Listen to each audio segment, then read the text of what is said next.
All right, I think we can, it's 5:30 now. I think we can get started. Um, for those who are not speaking, if you can make sure you just mute. I think we're going to have a lot of people on this and want to avoid any distractions or feedback. So I want to, are we ready to start? CNET Porter, got it. Can I interrupt just 1 second, Chair? Yep.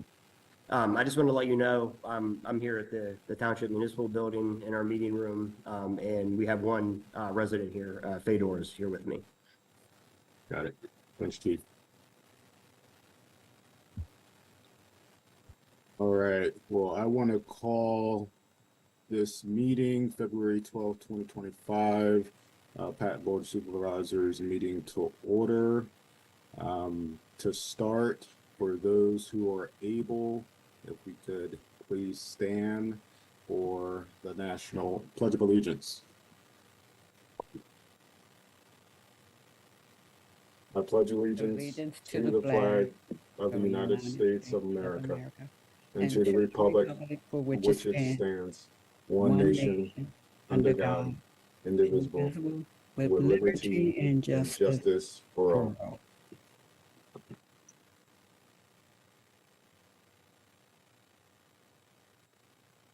All right, so welcome all, especially new Patton Township residents to the Patton Township community, which we like to say is a place for all. And so just to get started, do we have any announcements or additions to the posted agenda?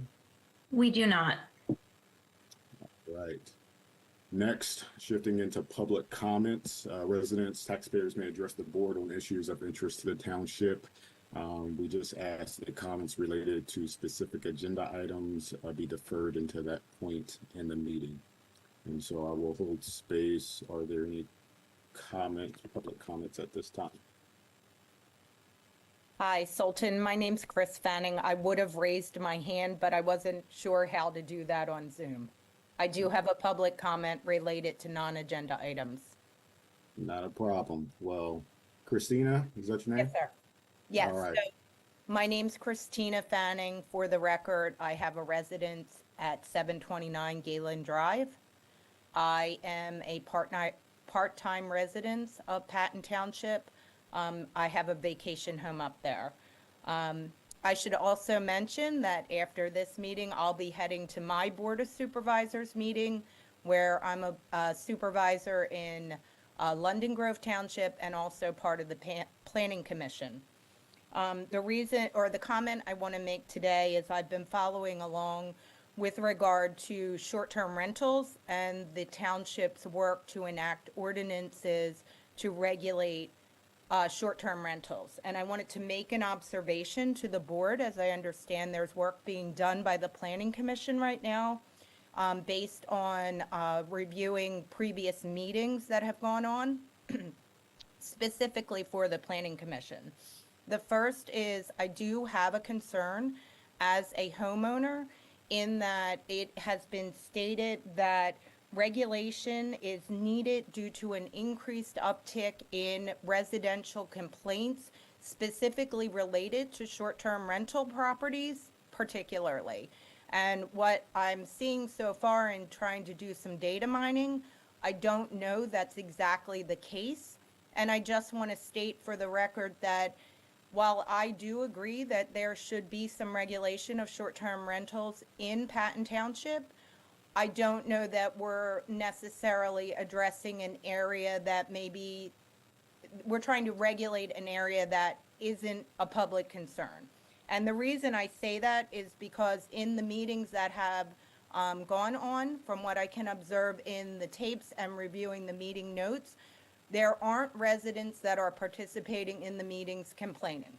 So that is point number one, and just trying to get it on the record for the Board of Supervisors as a supervisor myself.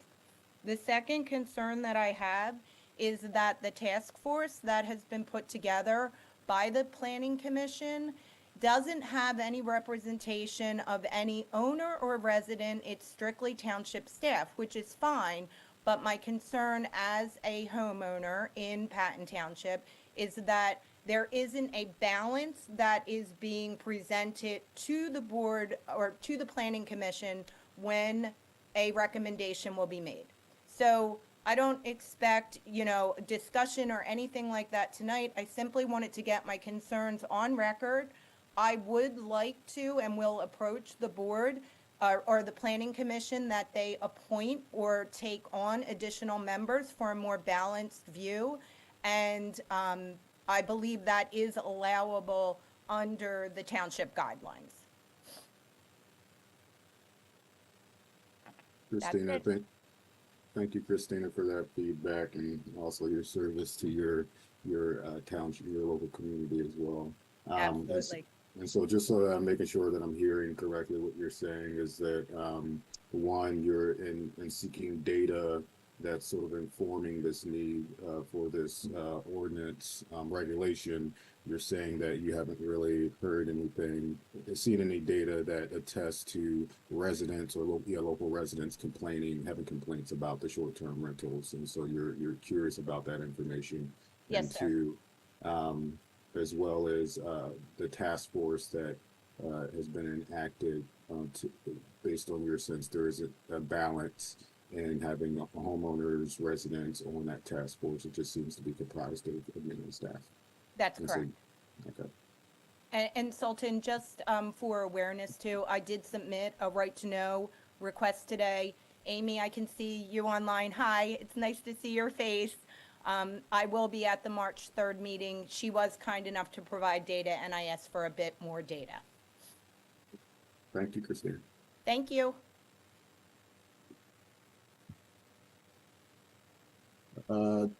Fedora, Okay, I'll go next. let's go. Eric. Is that okay? Yep. Okay. Thanks, Sultan. And thank you to the Board of Supervisors for holding the meeting tonight despite the weather in a remote capacity. But thank you for the work you do on behalf of taxpayers and homeowners in Patton Township. I'm a taxpayer in Patton Township, and I'm a short-term rental owner. If I can, I don't want to recover any ground that's already been done. So I second everything that Christina has already said. Amy, thank you again, because you've responded to an information request I had of just about the same information that Chris wanted. And if I can speak for her, she and I will work together to see what we can do with that data. A couple things that come to mind for me is that I think legislation is important. I think that an ordinance for short-term rentals is important, but not because it's being done in adjacent municipalities. It should be done if it's the right thing to do for Patton. And if it is, then let's do it, and let's do it right. But in order to do that, a problem needs to be clearly defined before you can try to solve it. And that really is perhaps my strongest argument, is that there are a lot of anecdotes, there's opinions, there's what you can find in perhaps a biased study online. But I really wanted to see the data that said short-term rentals are a problem, because I don't believe that that is the case. I do believe that residents call in and speak to Amy and others and say, here's an issue, and it may be tied to a short-term rental. But essentially, I want the proof that if we're going to enact any kind of legislation, it should be based on data, not opinion, and that a problem not defined cannot be solved. And I think that you need, actually, I know, you need to attend to the opinions, the needs of township residents and taxpayers, but I'm also one of those. And I'm a short-term rental owner. And so to Chris's point, if there's an ordinance being drafted that impacts me economically, that's not based on data, I think that there should be representation so that we can offer our opinions and do it as objectively as possible with full disclosure that I'm biased, okay? As are other people. I'm biased, I will acknowledge that, but I still think my opinion and those of short-term rental owners is valuable. And in fact, we may be as much or more invested in the health of the community, economically, culturally, as any primary resident. I am one who I have mostly vacation homes that I do not live in. So I'm not a primary resident who rents out my place on occasion. So I need to get that out there as well. But I care about the community. I care about my properties, and I take great pride in those. And so I just don't think we need to legislate ourselves out of a problem that perhaps doesn't exist. There are existing ordinances on the book for parking, for snow, for lawn, for noise, and those can be enforced. If condos and townhouses and other associations aren't enforcing their own HOA documents, well, they should. Okay, but I think there's plenty of ordinances and legislation out there that can perhaps be enforced instead of enacting yet another layer of legislation. And so to recap quickly, I don't think the problem is understood or defined properly. I think that negative opinions about short-term rentals are based on opinion and perhaps anecdote. I don't think the positive impact of short-term rentals is being discussed or considered, and that's a real benefit to the community. And I don't think the opinions of all stakeholders are being considered, specifically those of short-term rentals. So my recommendation is that, to Chris's point, there should be a committee which involves all concerned stakeholders, to include short-term rental owners and perhaps local citizens who are against them. All voices should be heard in part of this. I think that the township needs to do its due diligence, do an economic impact study to see what the benefits are and perhaps the cost there would be if short-term rentals were restricted to a degree where that impacted the economic impact on the community. I think verifiable and quantifiable information needs to be provided on the problems caused by short-term rentals, and I don't think that has been done. And finally, I think that there needs to be reliable and verifiable information of the impact on short-term rentals on affordable housing. That comes up over and over again as short-term rentals impact the availability of affordable housing. And that's just another thing that I won't accept it until I see it, and I don't think that that's been shown conclusively to this point. Thank you, everybody, for your time. Thanks, Eric, for that feedback. And, I will second the importance of data and being informed when we sort of like make decisions. And, I've appreciated the ways in which, Patton and our staff have moved in that way of having data inform what we do. And I think this reminder is really important. And I'm wondering, it's harder for me to write things down on Zoom and focus. And so I'm wondering, Eric, have you sent those questions in? And if not, would you be willing to email Amy that so that we can? I certainly will. I'll put together kind of a list of points, key points. There are a number of us who are, I would say, vested in similarly aligned. And so I can summarize those. I believe there's also a form that can be filled out online regarding concerns for short-term rentals. So I will do that myself, and I will encourage all the other people that I'm talking to likewise fill out that form so that you have the totality of information. I recognize there's a lot of information coming your way, and capturing it could be tough. Thank you, Eric. I want to go with Fedor and then Mark. Good evening, Patton Township. I am a resident here of Park Forest Village. I have been for almost about 9 years now. So first point, I wanted to speak on short-term rentals. I completely support restricting them. I'm related to a homeowner. There are no stakeholders. Everyone is equal here in the Patton Township and Happy Valley area. Listening to those previous two property owners speak reaffirms my stance that we should be restricting short-term rentals. And the second point that I wanted to bring is I would like to petition the Board of Supervisors here to consider looking into the vacant properties that are owned by Patton Township on the intersection of Douglas Drive and North Atherton. I would like them to consider retaining those properties in municipal ownership and considering if they will be possibly used in the future to contract those services out. As somebody who lives on that side of North Atherton Street, I would like, more pedestrian access. I'd like to be able to walk to a general store to purchase groceries that I need, without an excessive markup. I'd like a retail cooperative there potentially, it would just be nice to have something that is accessible on that side of the road in general. which is why I am again petitioning you to retain it in municipal ownership and to just, you know, if need be, contract out a developer and lease the properties. But and please keep in mind, please consider everyone that lives in Patton Township and the Happy Valley region. Do not just consider quote unquote stakeholders. Everyone here is equal. Thank you.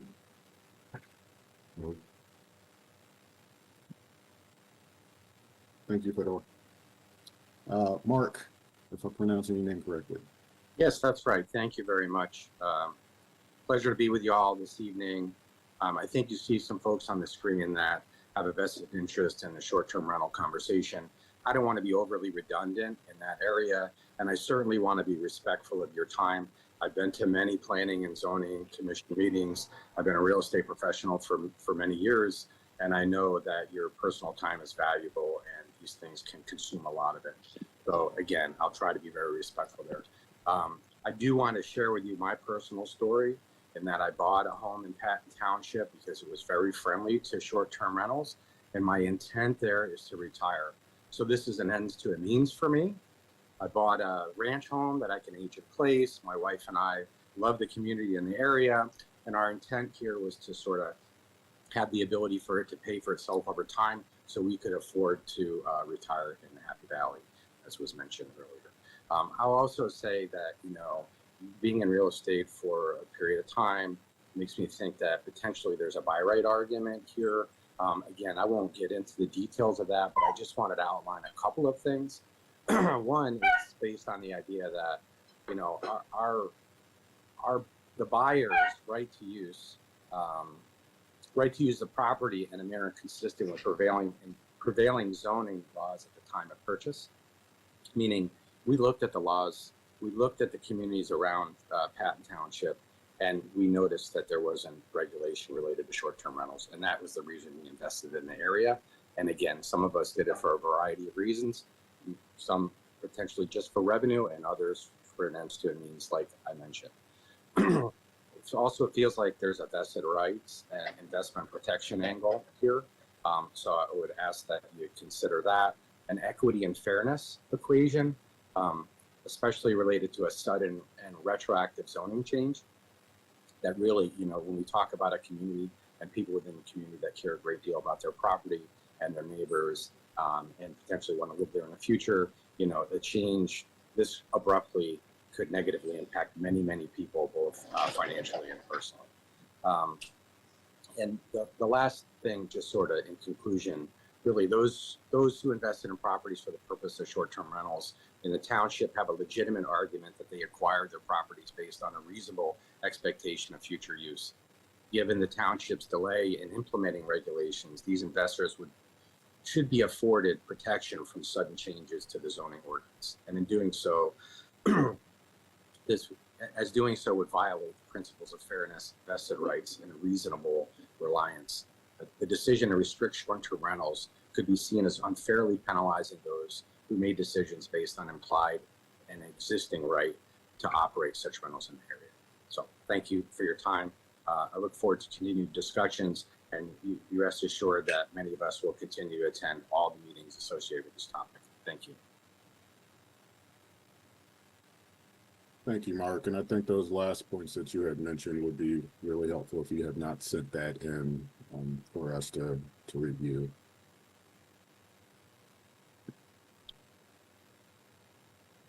Any additional public comments at this time?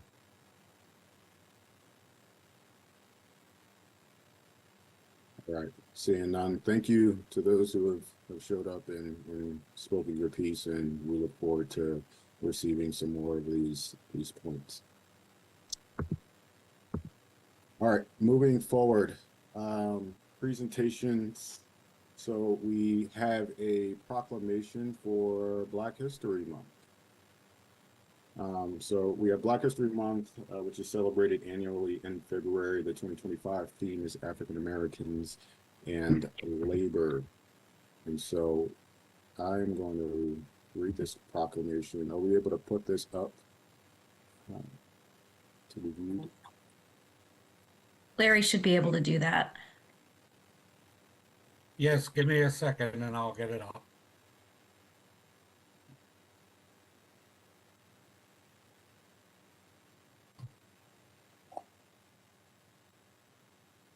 While that's happening, I will say that I appreciate the beauty of being a resident within the United States, being an American, and I understand the importance of what goes into making America what it is. Again, this experiment that is based on similarities as well as differences, and the unique contributions that individuals and groups bring to, creating this mosaic that makes us who we are, right? And so I also am grateful for the privilege of freedom of speech, and that I'm able to celebrate and recognize that we're able to celebrate and recognize individuals, groups, and communities who have a vested interest in this experiment. And yeah, I'll just say that. So we have it up. So I'm just gonna read it now. So Patton Township Board of Supervisors proclamation, a place for all, recognizing February as a Black History Month. Whereas Patton Township recognizes February as Black History Month in celebration of diversity, equity, and inclusion to maintain a community that welcomes all citizens. Whereas since 1976, every United States president has officially designated the month of February as National Black History Month to honor and affirm the importance of Black history throughout our American experience. And whereas the observance of Black history began in 1926 with historian, writer, and educator Dr. Carter G. Woodson, along with Minister Jesse Moreland, who sponsored the first National Negro History Week, which was celebrated in February and later in the 1960s as part of the observance that evolved into Black History Month. Whereas the 2025 Black History Month theme is African Americans in labor, touching on the invaluable contributions of African Americans in the workforce. Whereas during Black History Month 2025, we honor Baynard Rustin. Baynard Rustin was born into a family of Quakers and activists in Pennsylvania. Growing up, his grandmother, Julia Rustin, was involved with the National Association for the Advancement of Colored People, so the NAACP. And his home was visited by Black leaders, including W.E.B. Du Bois and Mary McLeod Bethune. He carried this upbringing with him, dedicating his life to the philosophy of nonviolence and the fight for human rights. Whereas we honor the endurance and contribution of African American Blacks and remember the courage to face reckoning and reconciliation with an opportunity to learn about Black trailblazers on whose shoulders we continue to stand on. Whereas on what would have been Dr. Martin Luther King Jr.'s 96th birthday, we continue to honor his memory and how he demonstrated through peaceful teachings and nonviolent ways that democracy is an enduring covenant that must be continually renewed. Whereas Black History Month is a time for all Americans to remember the legacy of African Americans who helped build our nation, fought against prejudice in order to secure lives with dignity and opportunity for all citizens to be equal, to advance the cause of civil rights for all Americans, and to strengthen our families and communities that will be, quote, a place for all. Now, therefore, the Patton Township Board of Supervisors do hereby join the nation in honoring the contributions made by African Americans in recognizing February as Black History Month in Patton Township, proclaimed this 12th day of February 2025.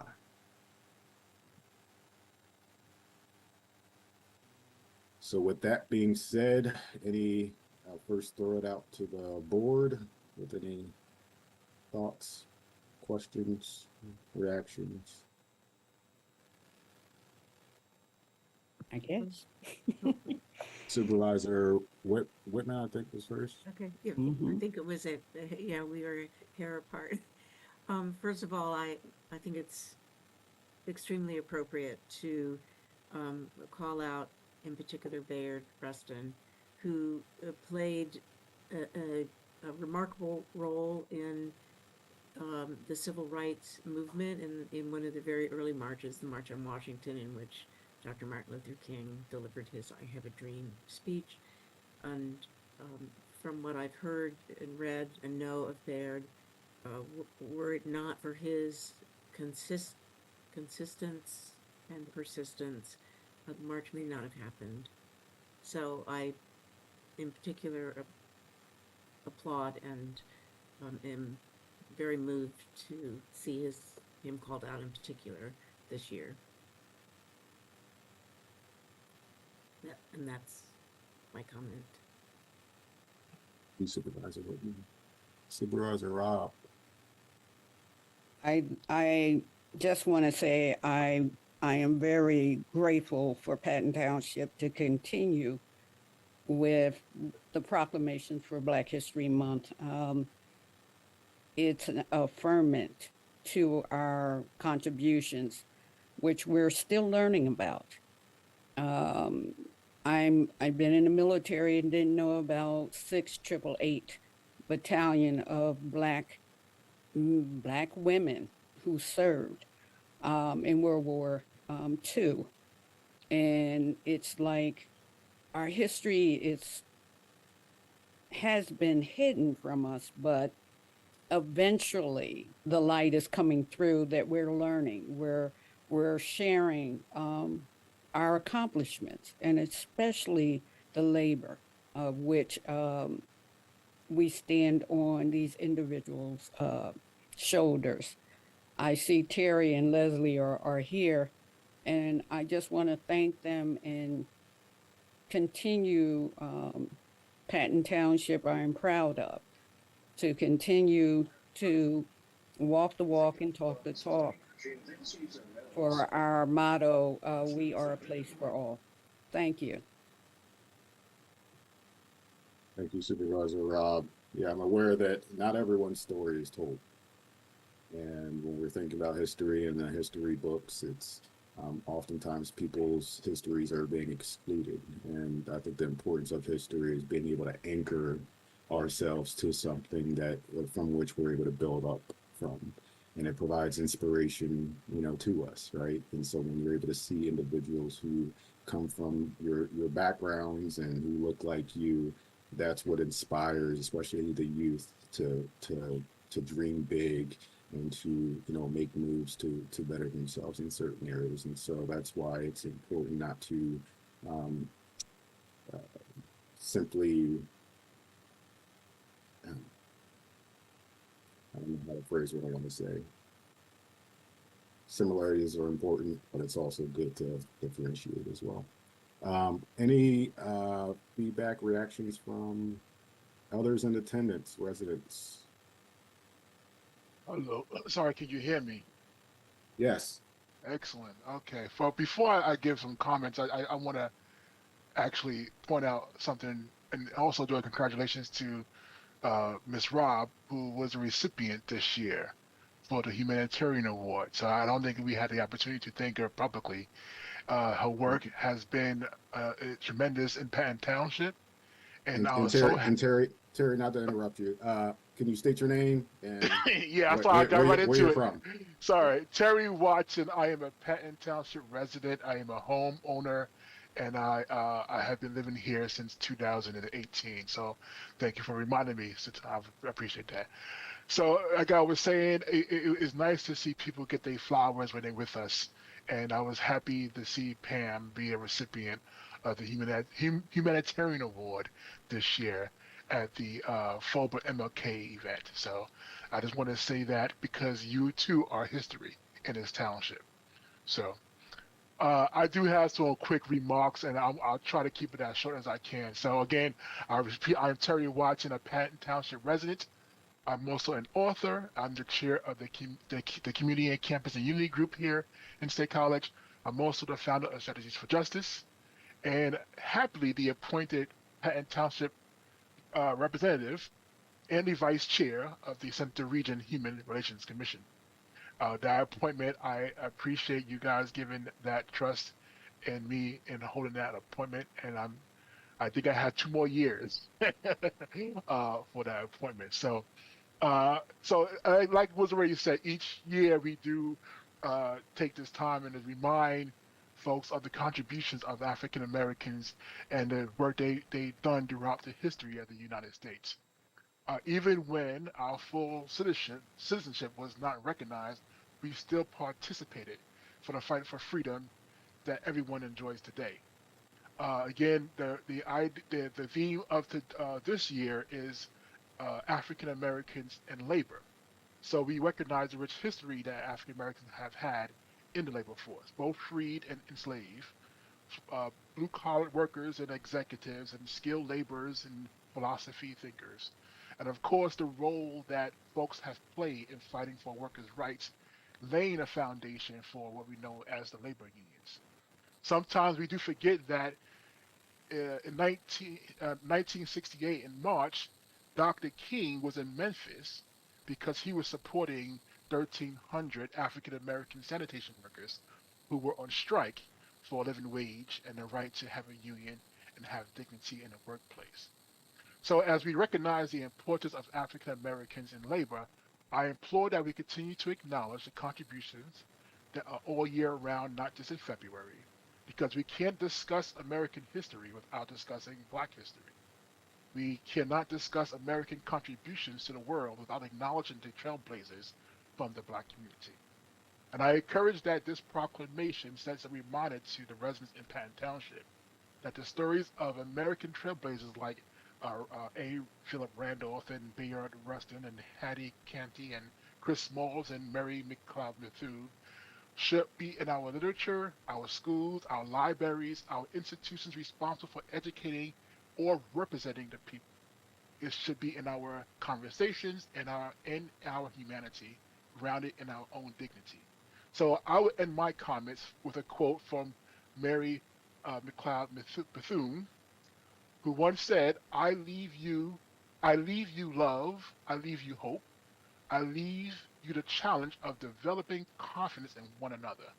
I leave you respect for the use of power. I leave you faith. I leave you racial dignity.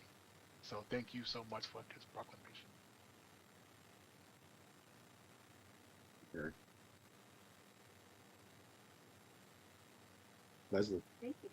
Yes, thank you for acknowledging me. My name is Leslie Lang. I'm the Director for Adult Learner Programs and Services at Pennsylvania State University.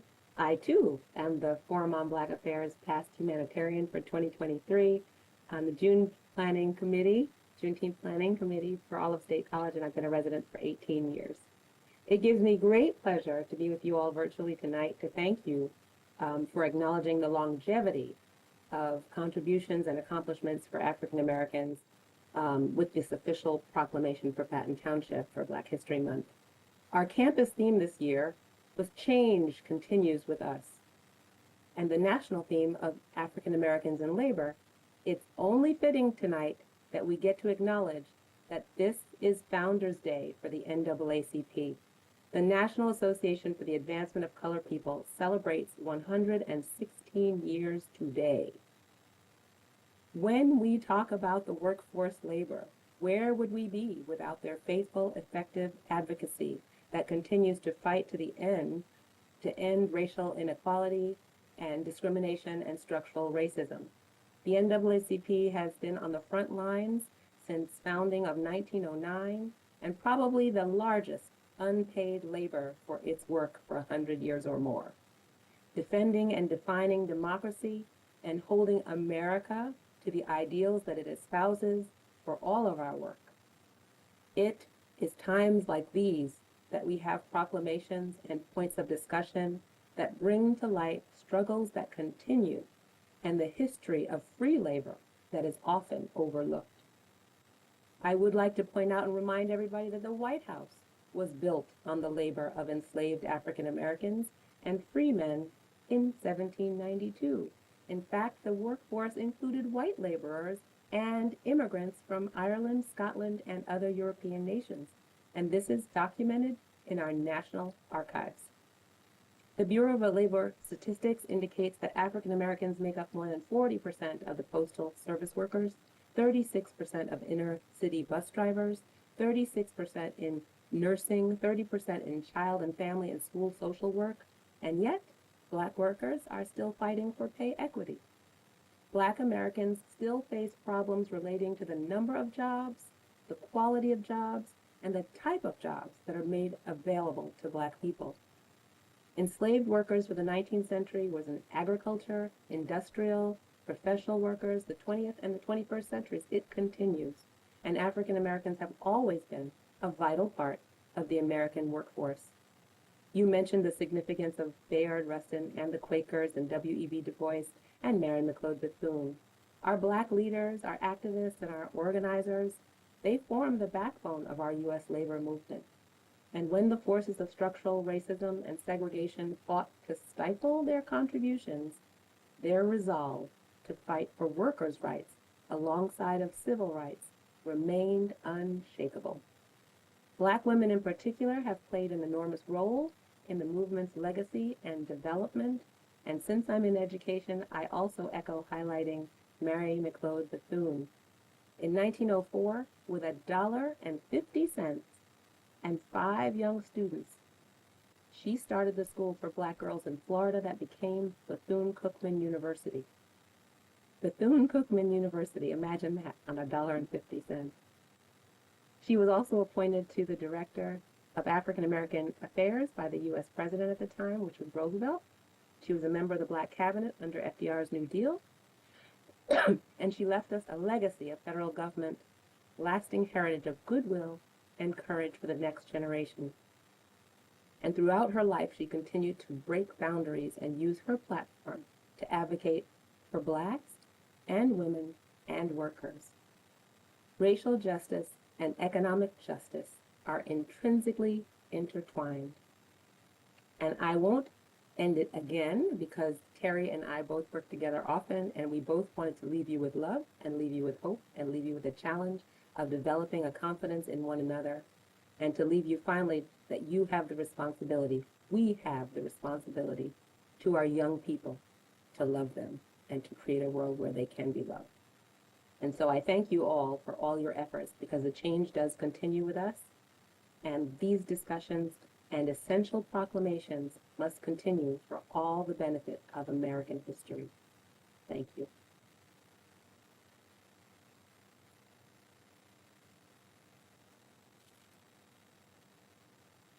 Thank you for that education and the inspiration and the charge at the end to love. Any other questions, thoughts, reaction? All right. So thank you all. We'll move forward. Do you want to vote on that? Oh, yeah. I will entertain a I do not like working at one screen. I'll entertain a motion to approve this proclamation. So move, Pam Rob. Second, Betsy Whitman. Any discussion? All in favor signify by saying aye. Aye. Aye. Aye. I heard like 2 ayes. No, you heard 4. Aye. I did. Aye. All right. Any nays? Any abstentions? All right. The motion carries. Thank you. All right. Moving on. Public hearing on a conditional use permit application for 1752 North Atherton Street, Patton Crossing Drive. For use. So I'm going to let Jenna explain this, and then we'll tell you that we're not ready for you to vote on this evening. What we want you to do after Jenna goes through everything is to open the conditional use hearing and then continue it. We're doing it this way because then we don't have to re-advertise through the legal ad system. So we can then have the meeting March 12th, have the conditional use hearing then. But Jenna, if you can explain the process to the board, I think that would be great. Yeah, happy to. All right. So tonight is the advertised date for the public hearing. That is for the Kava Restaurant conditional use application. That is exclusively for the drive-through pickup window aspect of this use. As Amy pointed out, part of these conditional use processes require a lot of advertising, of posting the property, notifying neighbors, et cetera, et cetera. So after further review, based on concerns expressed at the last meeting from the board, as well as Planning Commission, staff and me personally got to dig down into the past TISs. Those are the traffic impact studies for this master plan. And lo and behold, it was identified that drive-through use was never considered in the traffic impact study for this master plan. However, the master plan and the TIS, TIS is there to address egress from the property onto public streets, state highways, etc. And while that seems to be okay with the generated overall master plan of what the proposed uses included, it did not include essentially the internal movements specifically for this pad. And that is something that we met with the applicant on this week to express these concerns. And they are working with our traffic engineer to come up with that internal queuing of this drive-through and the location of this specific pad site. So really, it should not be a long process. I'd imagine we'll have some data back within a week or two from that. So really the point of tonight is essentially to open the public hearing as advertised and then to continue it onto the March 12th meeting. And we believe that will be enough time for the applicant just to identify those internal movements in relation to that drive-through to ensure that there's enough queuing and really to plan for the whole site. I think it was staff's recommendation to the applicant, and always a recommendation of a planner, plan for the worst. So the worst is that all three buildings are drive-throughs, and if that doesn't happen, great, you overplanned and you're going to be fine. So we're hoping that based on that meeting with the applicant, that they'll be able to get those internal movements identified, the queuing, to ensure that there won't be any pedestrian and or vehicle on vehicle incidences with the queuing of this use. All right, thanks, Jenna, for that. And we can definitely have a discussion, but first, I'll think entertaining a motion to open. Correct? Sorry, let me get back to it. Oh, okay. I think you open the conditional use hearing and then the supervisors make a motion to continue the conditional use. So you open it as chair and the supervisors make a motion. Betsy Dupuy is on this call in case I am wrong on this and she can interject. That's right.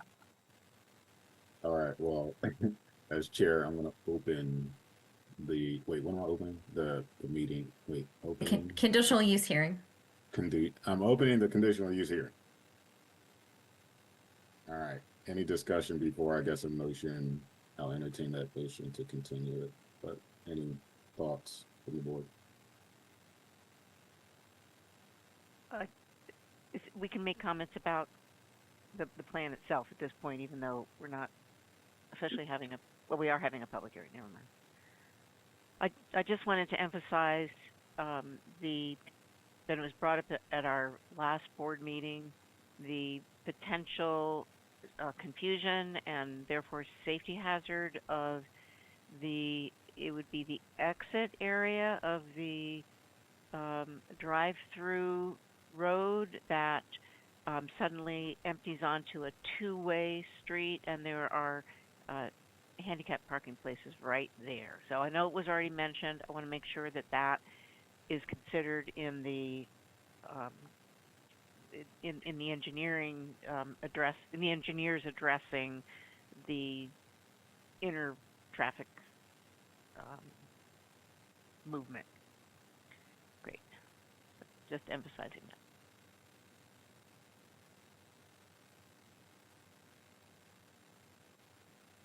Any other thoughts from the board? Well, I'm thinking of that. I am aware, I don't have the plan pulled up now, but I think I remember seeing that entry into the drive-through.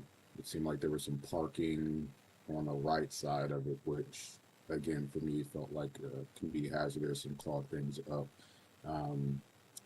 And I guess I was also confused about like what the signage is actually going to be. So I'm aware that it's individuals can't go in and sort of like order things. It's just a pickup only. But I don't know, like if people see a drive-through, I expect the impulse might be to just get in line. And if again they then get up there and can't order, have to try to order, I can see that jamming things up too. And so I wasn't sure, like, is there specific signage at the start of that that says, pickup only? And that is something that the applicant actually requested, given that the bypass lane and I'm pulling up the plan now. The bypass lane and the pickup lane is essentially, we don't want to corral anyone into one lane, ending up realizing, oh, I'm in the wrong lane, and then they have to switch around. So there are some concerns with the township sign ordinance in relation to that, and we are working with the applicant to sort of address the concerns that frankly CAVA has, as well as staff, for that situation. So I can make this bigger. Yeah, so right now we're working with the applicant on clearly identifying if this is the final iteration. It may be that after doing this internal traffic study that the plan that you see tonight will change. And so that is the one thing. If there are changes with the March meeting, I will point those out in comparison to this plan. But the biggest concern that we're seeing right now is just this interaction of two traffic lanes, making sure everyone's in the correct lane for what they need. Got it. And then Jenna, is that, I know that little, that line separating those two lanes, would that be like just a line, painted line, or would it be some physical barrier? Yes, imagine this is a painted line for the most part until you see this little bump out here. That's when you'll have a physical barrier between these two lanes. Got it. And so that making it easier for people to maneuver out should they accidentally be in there. Yeah. Okay. Any other comments from the board at this time? All right. I will then entertain a motion to continue the public I hearing. move to continue. This is Susan. I move to continue. I'll second. We have a motion that's seconded. Any discussion? All in favor, signify by saying aye. Aye. Aye. Aye. Any opposed? Any abstentions? Motion passes. I'm aware Supervisor Abrams was here at the start. Is he? Yeah, I don't see him. I don't know where he went. It doesn't look like he's online anymore, though. Someone could reach out just to make sure he's good. That'd be great. All right, moving on to public safety, I believe. Chief. Yes, good evening, excuse me, good evening, everyone. I've two items to present this evening. The first is my 2024 year-end report. I am not going to go through this line by line. It's about 12 pages long, so for in the interest of time. But I did want to mention that this is available online. So if you went onto the Patton Township website to the police page, from the menu on the left, public safety reports, and you could see the entire report if you're interested in getting some more details. But like I said, for tonight, I'm just going to hit some of the highlights. For 2024, our agency ended with 20 officers and 2 police secretaries. We have my position, 13 patrol officers, 3 detectives, and 3 sergeants. We also employ a part-time ordinance enforcement officer and 2 part-time crossing guards. As I've mentioned before, one of our detectives' primary duties is to investigate crimes with narcotics delivery, so he's a drug detective. In 2024, he worked with the Attorney General's office, and they arrested 10 individuals who were distributing heroin, fentanyl, cocaine, and other illicit drugs in the Center region. He also worked closely with the Center County Drug Task Force, which is compiled of the municipal drug detectives here in the Center region and the Center County. And the Drug Task Force seized multiple pounds of crystal methamphetamine, multiple grams of heroin and fentanyl, and some other drugs. And they also seized about $4,000 in U.S. currency. And all that was related to the sale and distribution of narcotics here in the Center region. One of the big changes for our department in 2024 was the addition of our canine, Graf. Graf is a single-purpose German short-haired pointer who is trained to detect illegal drugs, and he is also capable of helping to track individuals. He was deployed 18 times for narcotics detection. 8 individuals were arrested as a result of his deployments on those. And he was also called out 6 times to assist with tracking individuals, and 1 individual was arrested as a result of a track. But he also made 15 public appearances, and often in those appearances, he demonstrated his abilities at these public appearances. We continue to emphasize training. I've always been very proactive with training, and I'm going to hold off on talking about training in depth because I have my last few pages are specifically geared towards training. But again, there's a list of a lot of the training that our officers have attended throughout 2024.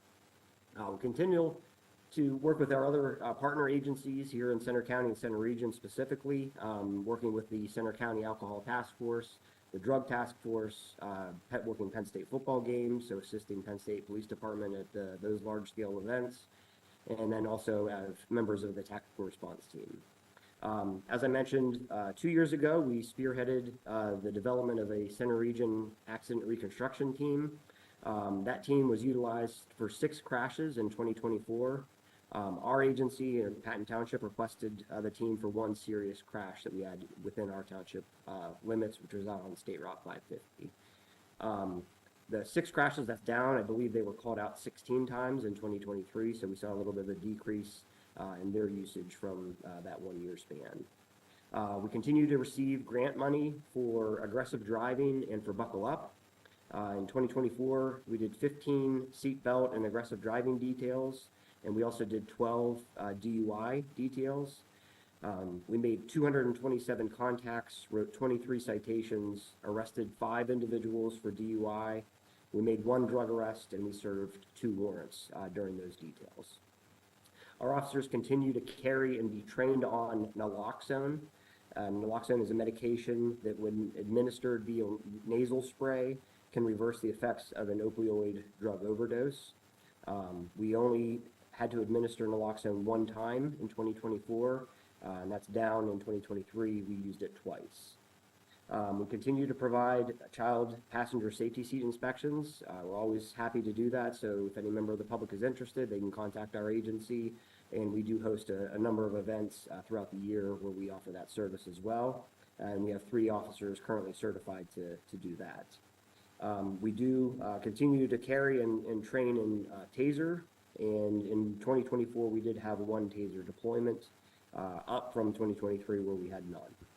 And we continue to have one officer who has been trained as a drug recognition expert.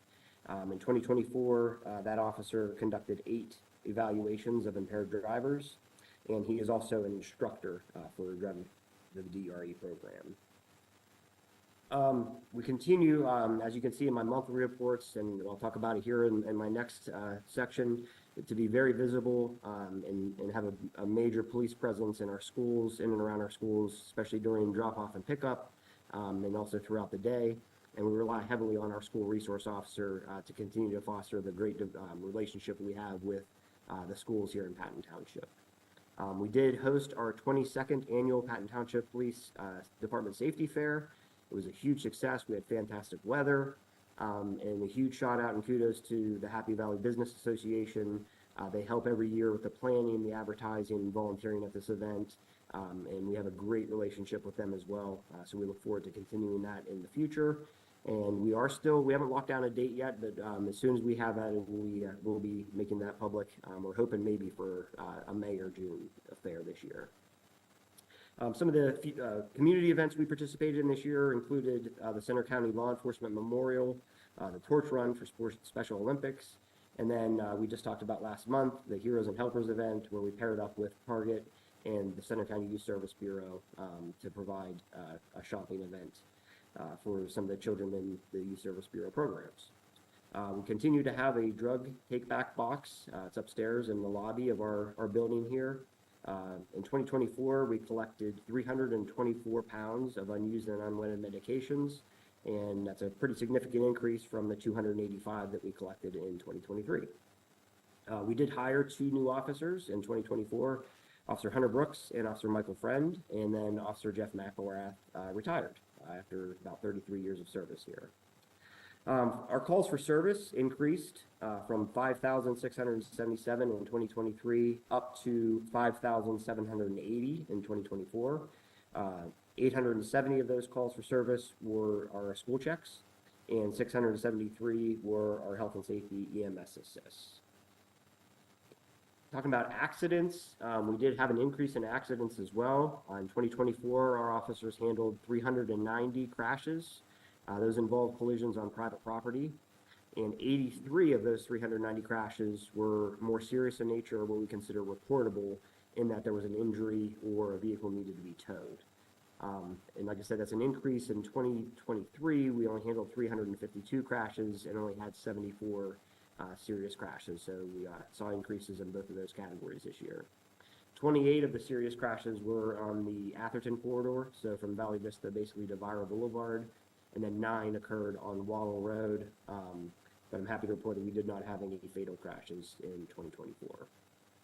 The bike patrol was busy this year. They rode 158 miles, did 288 business checks, issued 4 parking tickets, 12 incidents, and did 7 vacation home checks. And we have 8 officers who are certified as bike officers as well. I continue to be an active member of CCU, as Terry had mentioned earlier on. Center County Chiefs, the Children's Advocacy Center Steering Committee, Big Brothers Big Sisters Advisory Committee, and the Happy Valley Business Association. And just before I move on to my use of force presentation, just again, very proud of our agency. I love talking about our agency and talking about the officers we have here. We have a fantastic staff, fantastic officers that work for our agency. So we all have a real good reason to be proud of the police and the public safety we offer to our community. So, moving on to the next report, though, I have broken out our calls for service and use of force for 2024. As I just mentioned, we handled 5,780 calls, and our officers, in addition to that, conducted 2,847 traffic stops. Of those 5,780 calls for service, 262 ended up in arrest, so about 4.5% of our calls for service. For use of force specifically, add the calls for service and the traffic stops together, and we had 8,627 total contacts. And during those 8,627 contacts, we only had to use force on 12 individuals or during 12 incidents, so far less than 1% of our interactions. I outlined the types of force that our officers could use. that are in the use of force continuum in our policy. It's escort, OC spray, using the taser or threat of taser, control and compliance, which is generally what we see used, unarmed striking techniques, striking implement or beanbag, or deadly or potentially deadly force. So breaking out our total use of force incidents by race, we had 12 again total. 10 were with individuals who are white and 2 African American. Use of force by gender, 7 with male, 5 female. By race and gender, it was 6 white male, 4 white female, 1 African American male, and 1 African American female. Again, the types of force used, we saw 11 were control compliance and 1 where we did deploy a taser. Control and compliance by race and gender, again, so it was 5 white males, 4 white female, 1 African American male, and 1 African American female. And then the taser deployment was with a white male. De-escalation is something that we do daily, and in my opinion, our police officers are experts at. But during the use of force situations, they did attempt to use de-escalation tactics in 11 of the 12 attempts or use of force incidents. Verbal de-escalation was used in all 11 attempts. And our officers, we have a block on our use of force just to see what their opinion is, to see if they thought that the de-escalation tactics they employed were effective. And they reported that in 3 of the 11 attempts that they thought they were, which is actually up. Last year it was only 2, so we saw an increase in that. But the chart shows just some of the other de-escalation tactics that were attempted. That includes time, repositioning, bringing in a backup officer, some type of a barrier, and then sometimes just completely disengaging in the situation. We did have 3 reported minor injuries to individuals who force was used upon. And then in 1 instance where force was used, an officer was assaulted. The officer was kicked and he was headbutted, and that is the individual that the taser was deployed on. Our department did not investigate any use of force complaints related to our officers and using force in the community in 2024. And then lastly, talked about training, and I like to be as transparent as possible about what our officers are doing and how we're training. So I have put this document together and got a little ahead of myself and added 2025s. So you get a little sneak peek of what we did this year too. But in 2024, so our officers every year are required by our training commission, by MOPEC, to do 12 hours of in-service. So on the chart on the left side, you'll see the MOPEC required. That goes through the topics that the training commission thinks important and gets the information out to our officers. We do those online. So in 2024, you see that we did legal updates, suicide by cop, community relations, and law enforcement ethics. We go above and beyond that standard, and our officers actually end up completing about 32 hours of in-service training every year. So some of the elective trainings that we did included officer wellness. The PA DUI Association did a presentation for us. The DA's office came in, the bloodborne pathogens and infectious diseases, hazmat, and then use of force, which includes our taser and baton, and then critical policy and case law review for policies that we have internal into our agency. But again, I try to include as much information as possible, so I have about 11 years worth of training, think back to 2014, so if anybody's ever interested, they can take a look and see the different things that we are training on within our agency. So that completes my 2024 report for the year-end reports. I'm happy to answer any questions and before I move on. Thank you, Chief, for that. A few thoughts, wonderings, but open it up to the rest of the board. Any questions, thoughts? Supervisor Rapp. Chief, you have more report? 'Cause before I ask my question, I'll let you finish your report. It's just my normal monthly reports. If it's something related to 2024, I'm happy to answer now. No, it's from this weekend, so. Okay. I'll wait. Okay. Fair enough. Any other questions about this particular Supervisor Whitman. Yeah, thanks.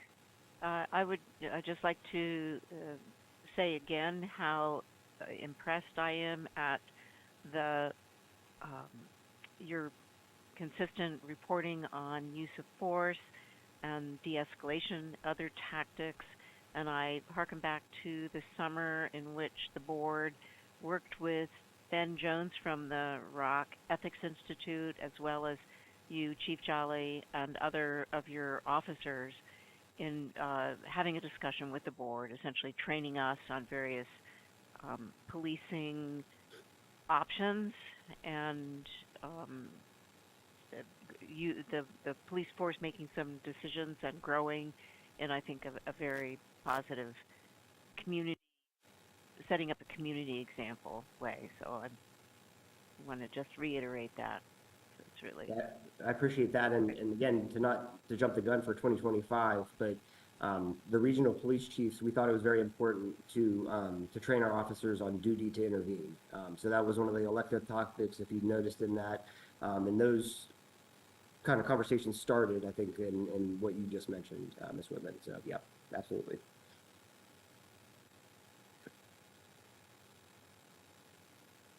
Yeah, I'll echo some of those sentiments, and again, I just continue to be impressed by the work that you do, Chief, as well as the work that our officers do. And I always like to reinforce or continue to state that we love police, we love our policing, and we love good policing. We like to qualify with that good policing, and I think the level of training and informed policing agency is top notch in quality and something to be emulated. I think we do a really, really good job with that. I guess I had a question about the use of force. I know we have body cameras. Are those things cross-referenced, the use of force with the body cameras? Yeah, absolutely. So every time we have a use of force, a supervisor does review the body worn camera footage just to double check everything and make sure that everything was done appropriately and properly. Thank you. Supervisor Rob? I just want to iterate, it also was Terry Watson with Ben that worked with Chief, and thank you. Don't want to leave you out, Terry, because you were a very important part in working with Chief to make a lot of our training possible. So thank you. There. All right, Chief. All right. So next is just my monthly report for January. You'll see that our officers conducted, I guess Larry's working on getting us up here, but there we are. Okay. So we conducted 154 traffic stops, 18 citations were written, 5 parking tickets, and 34 criminal arrests were made. Under department notes, a 19-year-old male was charged with disorderly conduct and carrying a fake ID. An officer was dispatched for the second time to his residence for loud music. And upon making contact with the resident, the officer asked for ID, and the young man opened his wallet, and the officer saw an ID, but he immediately closed it and kind of acted strange. So he asked for his ID again, and he said he didn't have it. And the officer said, well, I just saw your ID right there. And he then admitted that it was a fake ID that he had purchased online, and so that was confiscated from him. A 19-year-old female was charged with retail theft, defiant trespass, and disorderly conduct.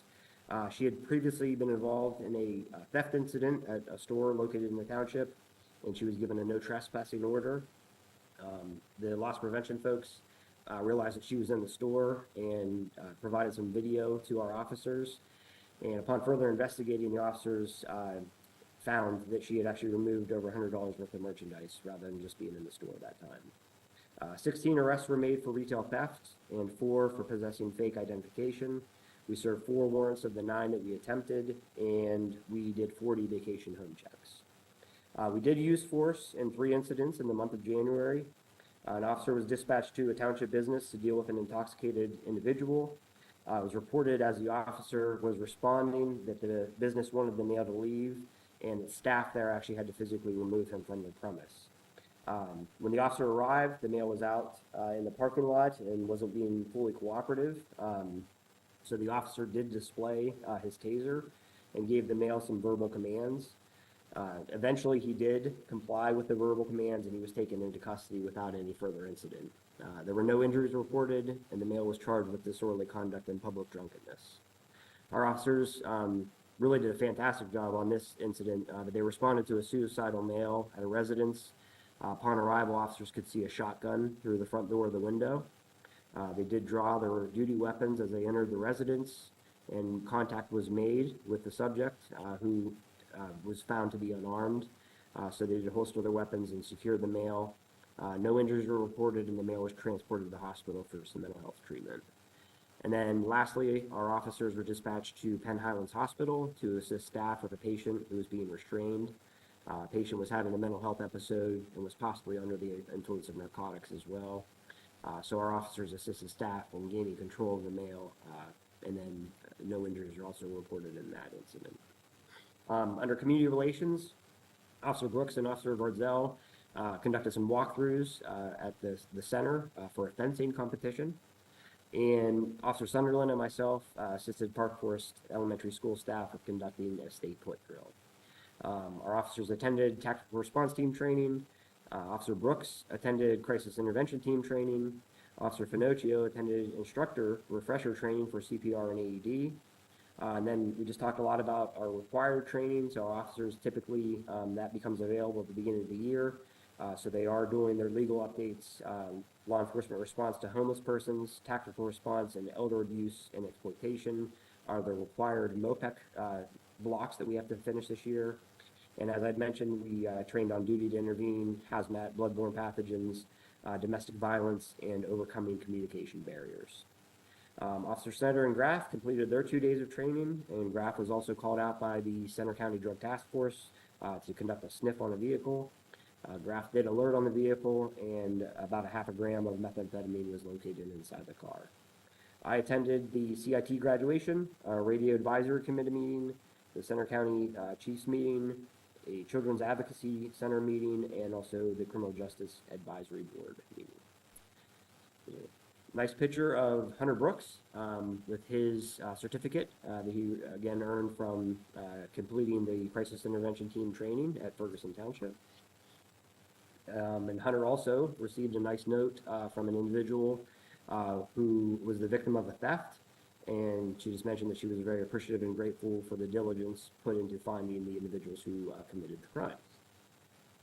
And then we also received a nice letter from a family whose family had a difficult situation that our officers responded to, where there were some children involved, and just kind of showing their gratitude for the professionalism and the kindness that the officer showed to this family. It was very nice to receive that letter. And then we also received a letter from Target. And, you know, Target, I have to give them a lot of credit. They're very active in community engagement. They're constantly looking for new ways to engage the community and to involve law enforcement. So again, through the Heroes and Helpers, where you know, they provided grant money for the children to shop. They organize car seat checks as well, and then they're very active in our safety fair. So Nicole Beach, who is the asset protection team leader, we have a very good relationship with her. Sent this letter again. Just I think we both really appreciate the relationship and the bond that we have with that store here in our community. And then lastly is our record list of calls for service. We had a total of 553 in January. That's up from the 500 that we handled in December. 132 of those 553 were school checks and 72 were EMS assists. And that completes my report. Happy to answer any questions.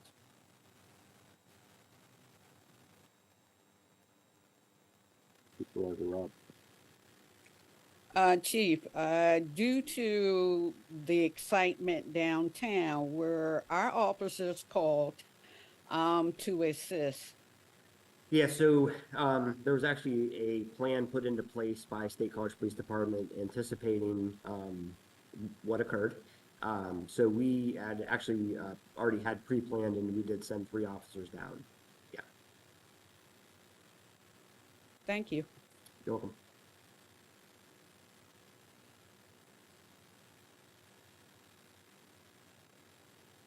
Any other questions?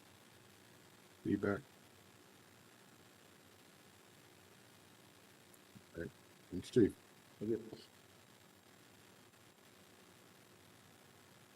Moving on. Public Works, no items. We'll shift down to engineering, planning, and zoning. The planning commission report. I think we have Sharon Collins here. Yep, I'm here. On February 3rd, we had our meeting and we mostly spoke about the Space Mart at the Valley Vista.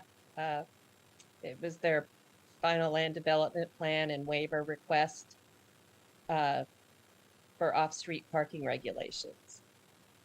So Pantera Engineering submitted their final preliminary and final land development plan for the Space Mart there at Valley Vista. That's that little section that's right off of Home Depot in the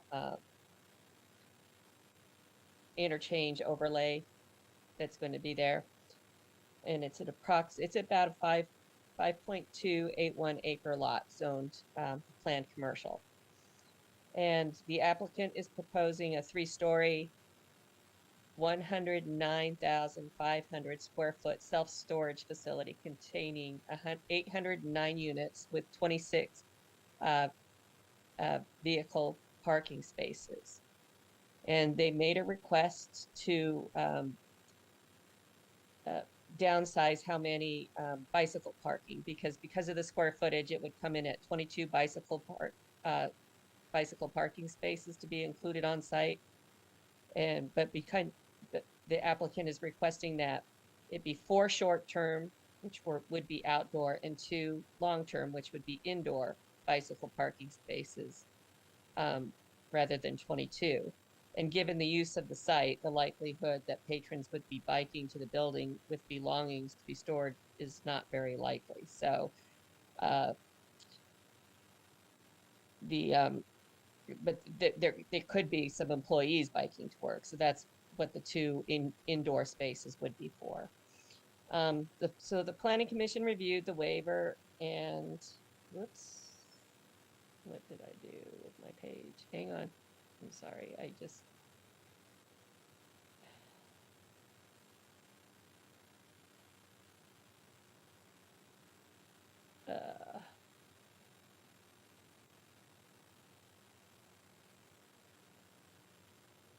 So we reviewed it and we didn't see a problem with it. So we recommended approval of the waiver and the conditional approval of the plan upon them completing 1 or 2 more items on the staff's memorandum dated January 30th of 2025. And if that is good with you guys, then yeah, we move it on to you for approval.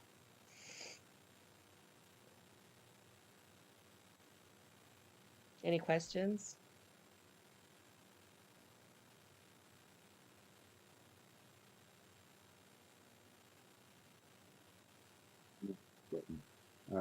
Thanks for that presentation. So I think we have 2 motions that we need to vote on. Actually, so Sharon's just giving the Planning Commission report. Jenna and the client's representative, Tony Fruchtel, are here to talk more about Space Mart. So maybe if Sharon wants to finish the report, that would be appropriate, and then we can circle back on the plan. Okay. Did you want me to talk, Amy? Did you want me to go over like the discussions that were made on the short term? Yeah, I think that might be good since we had some folks on the call tonight about that. Okay. So we had open discussions on the short-term rentals. So it had been presented to us in a couple other times, like a definition had been presented to us a few months ago, and then we had been told there'd be discussions, and we had 7 people, I think 7 or 8 people online, and we had 4 people who came to the meeting, and so we were discussing the short-term rental ordinances, and it's just a discussion at this point. So people were asking questions we were asking questions, and pretty much at this point in time, it's all about information. We did not have any participants from the community who had complaints, who were present or who were online. And it seemed like the two things that were consistent with all of the people online and all of the people at the meeting were about the proposed time that they would be able to, the proposed time limits that they would be able to be able to rent their units, and then also having to be owner occupied for part of the year. So that is all information that we're going to delve into it more thoroughly. It will be posted again, and we will be doing it in a future meeting. I think are we planning on doing that next month? Yep, you're gonna continue discussions on that next month. Yeah.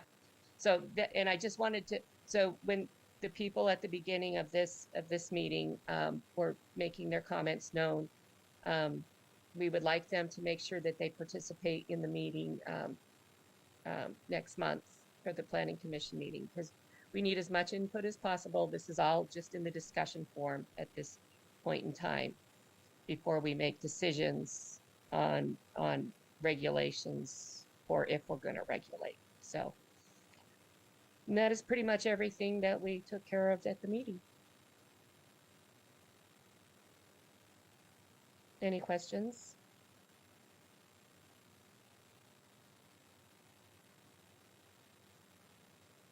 Seeing none. Okay. Thank you, Sharon. Welcome. Amy, where do I go from here? Let me cycle back.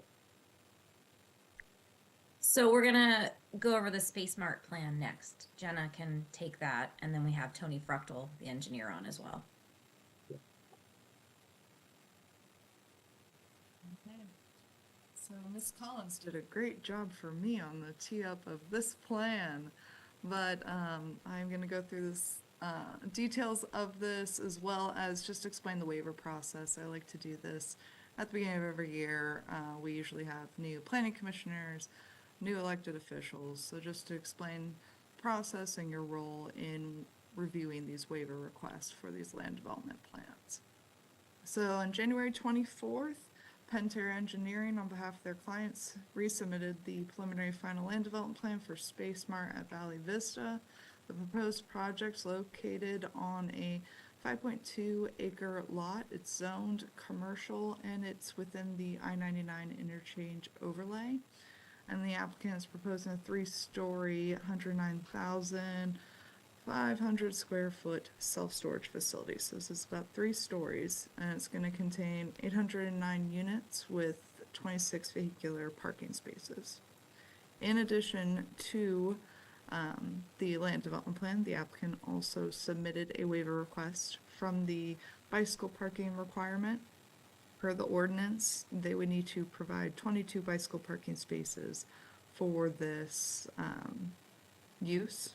And given the use that it is a self-storage facility, the applicant and staff didn't imagine many people would be showing up on bikes to store large items that they own at this facility. So as an alternative, the applicant offered to provide for short-term, which means that they would be located outside, and then to long-term, which would be indoors for the employees.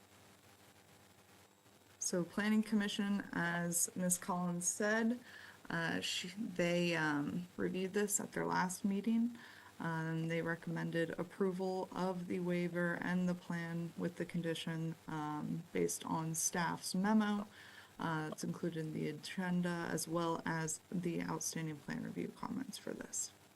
So I want to take some time just to go over what a waiver is. So waivers are pretty much anything that can be found in the subdivision land development ordinance, and you will hear me call that SALDO for short.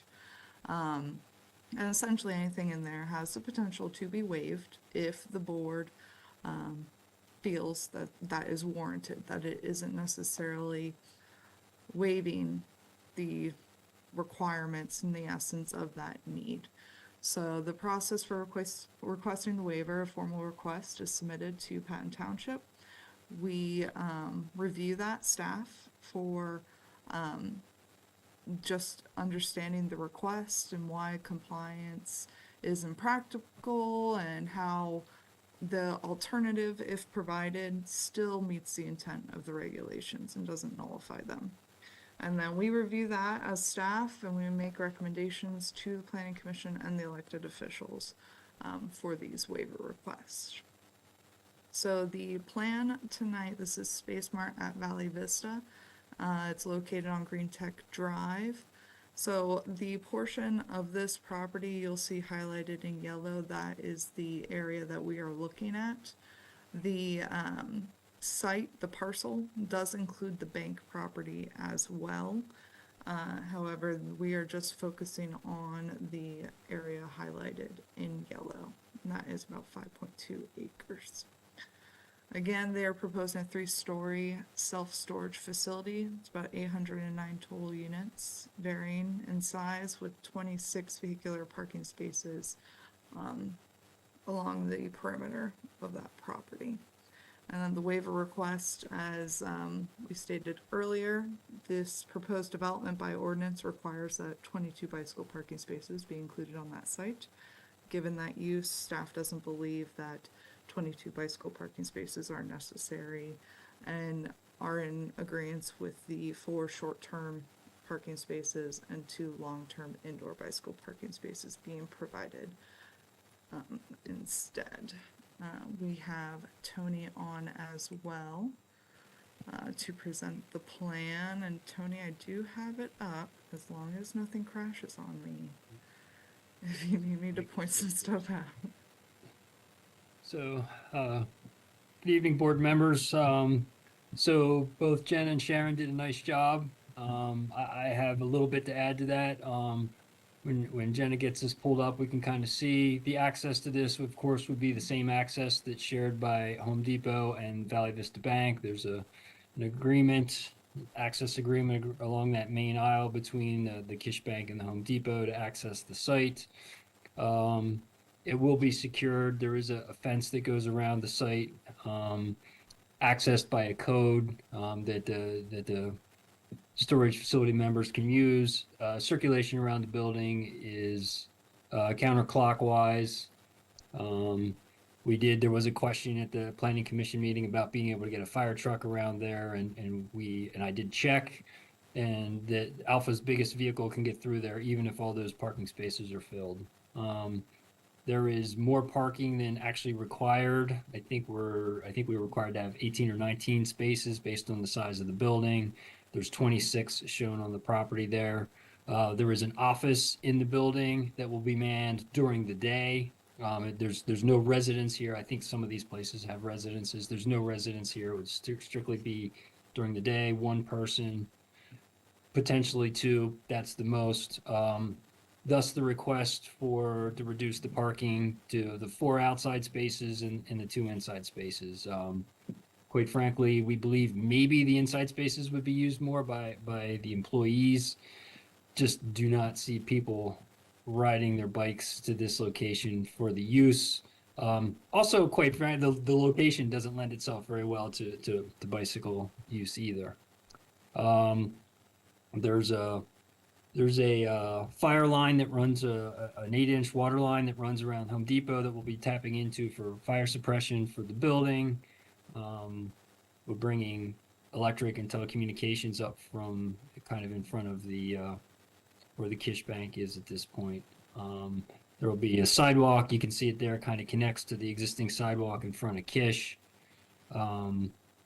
And one of township staff's conditions was that we just kind of marry up some of the easements for utilities that cross the Home Depot property. The Home Depot is on a separate parcel from the Kish Bank and the proposed storage facility, but they have the same owner at this time. But the suggestion was, hey, if one of those parcels were to be sold, then hey, what's the allowance to cross those the other parcel with easements. We're working on that right now. Requires some coordination with Home Depot, and that'll be put together. So, given the waiver request and the land development plan is presented, we're asking for the board to consider approval of the waiver request and the conditional approval of the land development plan. Actually, let me add one other thing. The building does fall within corridor overlay, has some requirements for the building. Essentially, the requirements are, hey, don't make this look like a warehouse. We did submit an elevation plan that shows that there's 5 or 6 different material types. There's EIFS, there's metal panels, there's aluminum panels, there's block veneer, and there's multiple colors, white, brown, smoke. I think there's actually a couple different browns, a couple different grays, and some of them are vertical, some of them are horizontal. So the building does not look like a warehouse, and it sort of meets those criteria. So just wanted to add that before I conclude. Anybody has any questions or concerns, be happy to answer them as you consider. Okay, thank you all for this presentation. Before any discussion, I think we would have 2 motions. So if we can start with that first motion. I'll entertain that first motion to approve the waiver of 350-49 off-street parking regulations.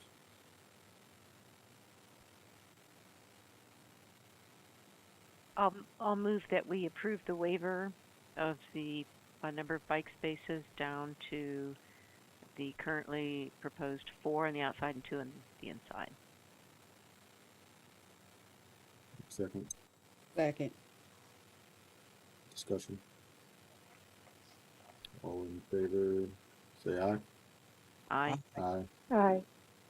Any nays? Abstentions? That motion passes. I will now entertain a second motion to approve the preliminary final land development plan for Space Mart at Valley Vista, subject to completion of all items as noted on staff's memoranda dated January 30, 2025, and all outstanding plan review comments from staff dated February 23rd, 2024, and January 17th, 2025.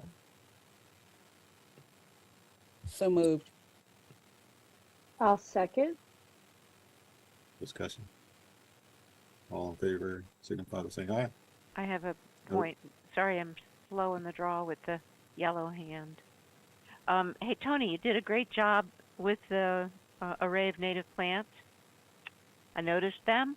See all those trees on there, Betsy? Yeah. They're all. I was great, and Lance, he picked out what I would have picked out with the hemlock. I also just want to give you 2 other little hints.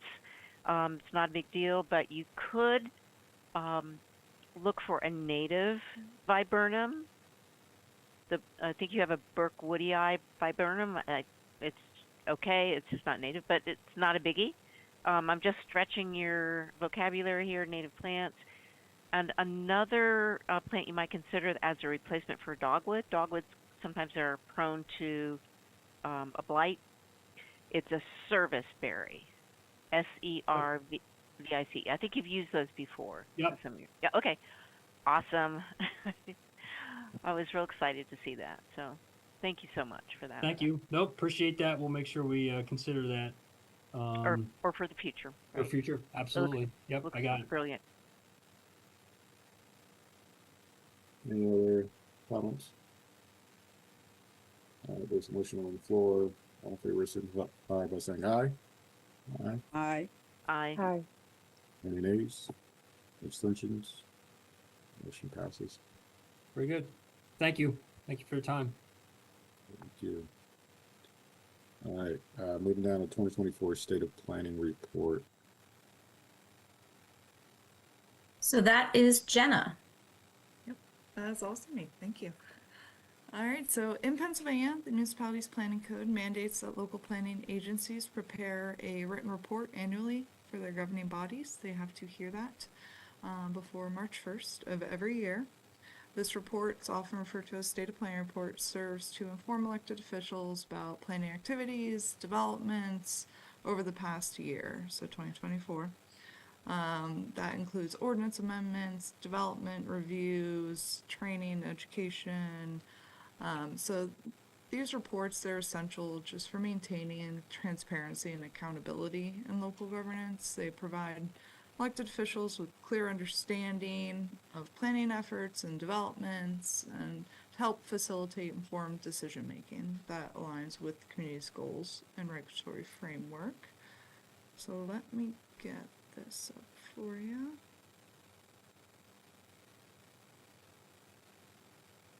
I believe this may be the first one for Patton Township.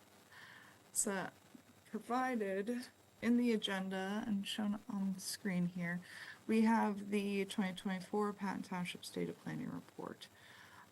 So it includes a list of all staff, including ex-staff. We did include Ken on this as well. And then members of the Planning Commission in 2024. So we have their work plan included in here, their community planning activities, their plan reviews, and then planning department activities. So we have included that 2024 work plan. We have the affordable attainable housing at the top. We will be starting that this year. And I believe that as a region, they are looking at the tree ordinance requirements and planting requirements to have that consistency across the region. And then we continue on into the planned airport district, et cetera, as we go. So it does include a list, and the board already saw the 2025 work plan for the Planning Commission that was approved. This is pretty much all included in that as well. And then we just go through the community planning activities, so all the plan reviews that they saw throughout 2024. So Windswept Farms, the subdivision plan, the Goodwill at Hawbaker Industrial Drive. We have Decibel Partners Hotel, final land development plan for that, and that is at the corner of Burnell.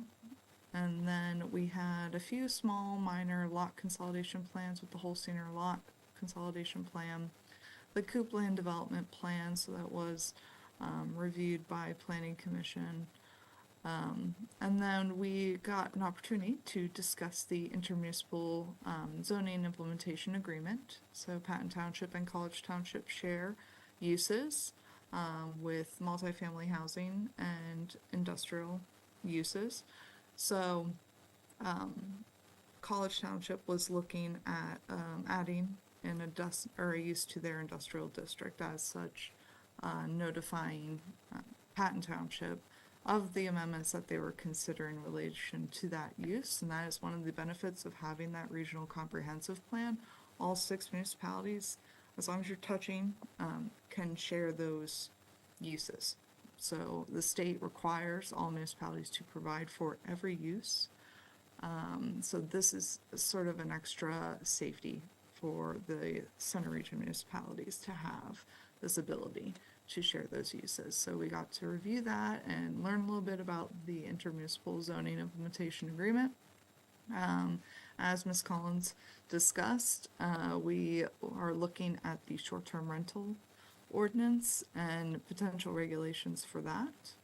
And then we also spent some time looking at the rezoning request for 480 Douglas Drive and 474 Douglas Drive as well. So total, there were 6 development plans, 1 lot consolidation, 1 subdivision, and 1 waiver modification for 2024. Total zoning permits issued for the year was 120. And that concludes the State of Planning report. Board.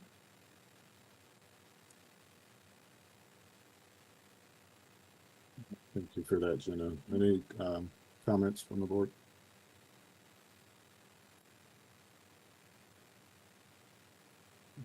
Supervisor Whitman gives 2 thumbs up. It does look very good. A lot of good information, very concise. So I appreciate that. All right. I'm aware we still got a good bit to get through. I want a 5-minute break, literally 5 minutes. I'll give you 6 minutes. And so we'll start back up at 7:15. promptly. Can I just say, I reached out to Elliot Abrams. And if anybody can hear me, yeah. And he just was having computer difficulties. He was on and then he got off. I told him to try again. And I guess he didn't. So, but he's fine. Thank you, Betsy. Yep. All right, we'll see you back here in 5 minutes, y'all. Thanks for the break.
caught me chewing.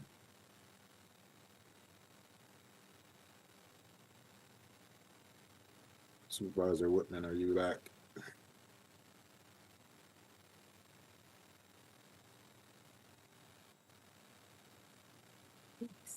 Sorry.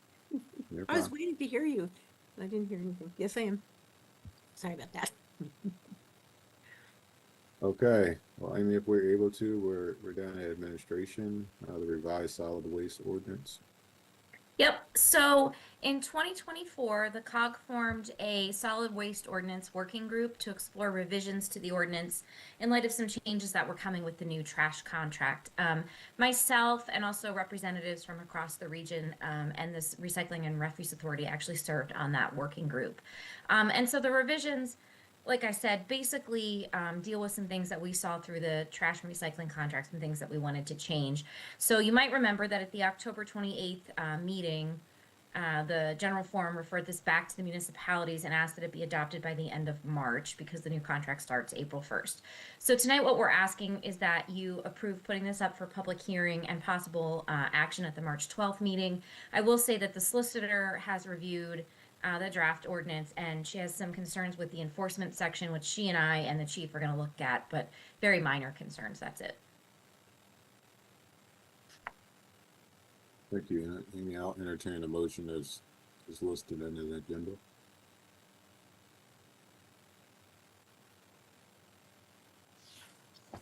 So moved. Wait here a second. I'll second. Discussion.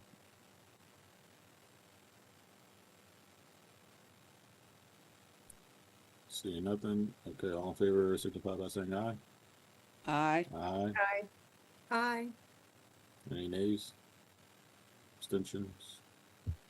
Motion passes. Moving down, strategies for justice symposium sponsorship. So our friend Terry Watson reached out. Last year, the township was $1,000 sponsor for the Strategies for Justice Symposium. This year, they're holding the symposium April 2nd through the 4th. The symposium is entitled Evaluating the Criminalization of the Intersectionality of Race and Disability Through the Lens of Disability Justice. So he was asking if the board would like to consider another sponsorship in 2025.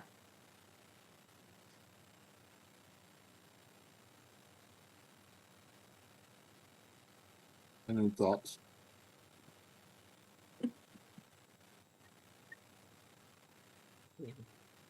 Supervisor Whitman, sorry, my blood sugar's down. I gotta eat. I think Pam was first this time. No, Supervisor Rob. all I wanted to know is if Larry, do we have it in the budget? If so, I would like to ask that Patton Township support this $1,000 donation. Yeah, we're fine to do $1,000. Okay. I second that, if it needs a second.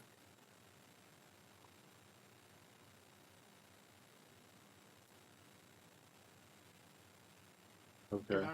Can I just add one thing too, and regardless of the decision, is that because the support was there last year, we are having a social next week, and you should all have gotten some type of invitation to that social. The purpose of the social is the goal of the symposium has always been to have a year-long engagement around the topic. So this year we have a team called the SFJ Engagement Observation Team. And the purpose of that team is to provide insight to what we will do throughout the year to engage on that topic, which again, as you mentioned, is the intersectionality of race and disability and criminalization. So I do hope either way that we do see some folks from Patton Township at that meet and greet social on Wednesday. And it's the 6th anniversary of SFJ. So we're sort of combining all things together. So thank you. Mm-hmm.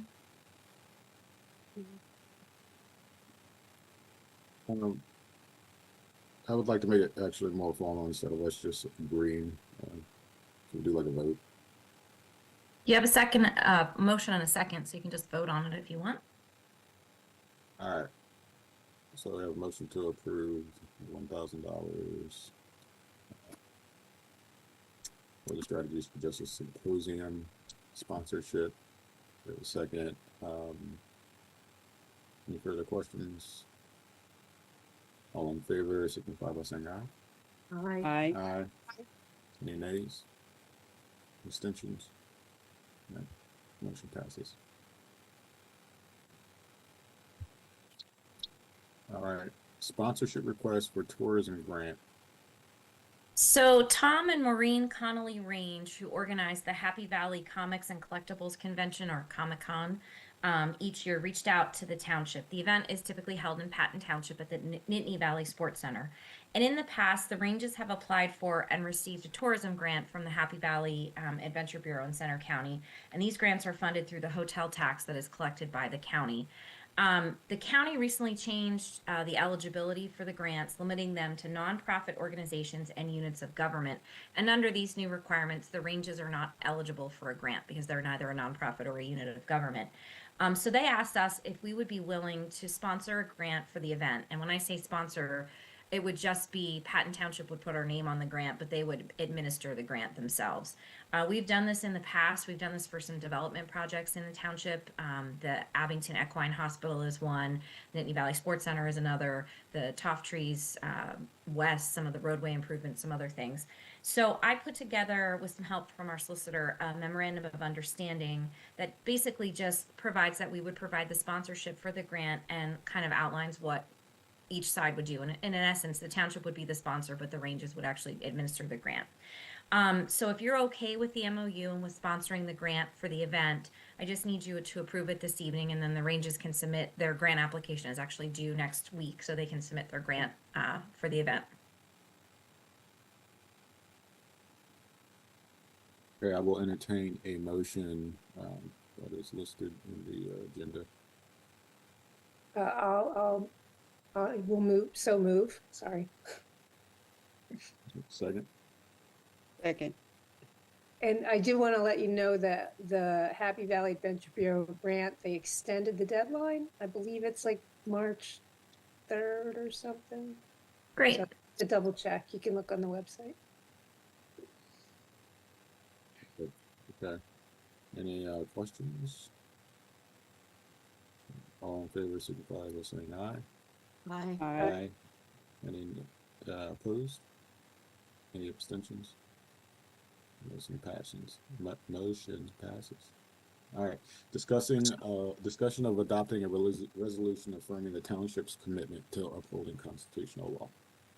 So back in 2017, the board passed a resolution affirming its commitment to constitutional law and pledging that it would not enable any unconstitutional or unlawful acts. I put a copy of that resolution in your agenda packet. A few members of the board have expressed an interest in adopting a similar resolution now, and Supervisor Abrams also suggested that the board should reiterate its commitment to constitutional law before each meeting.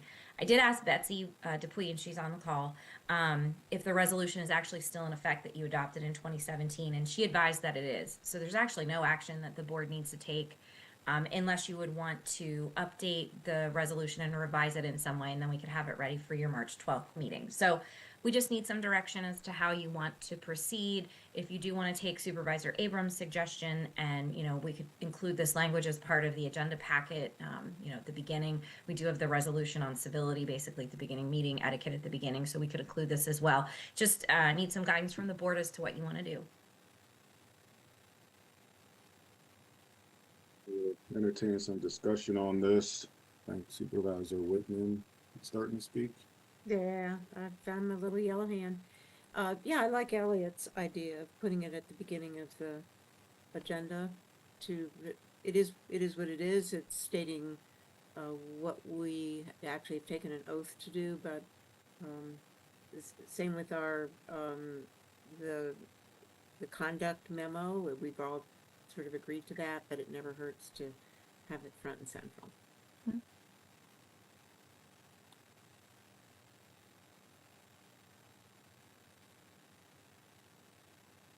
Other thoughts from the board? Supervisor Rob, and can we actually pull that up please, that resolution. Larry, can you pull that up? Supervisor Rob. While you're pulling that up, I support Elliot's stance and my other colleague, Supervisor Whitman. I stand with them on this. So thank you.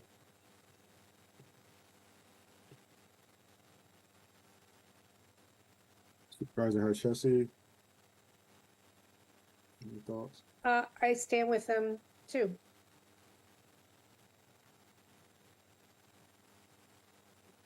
All right. I don't want to keep us here longer, and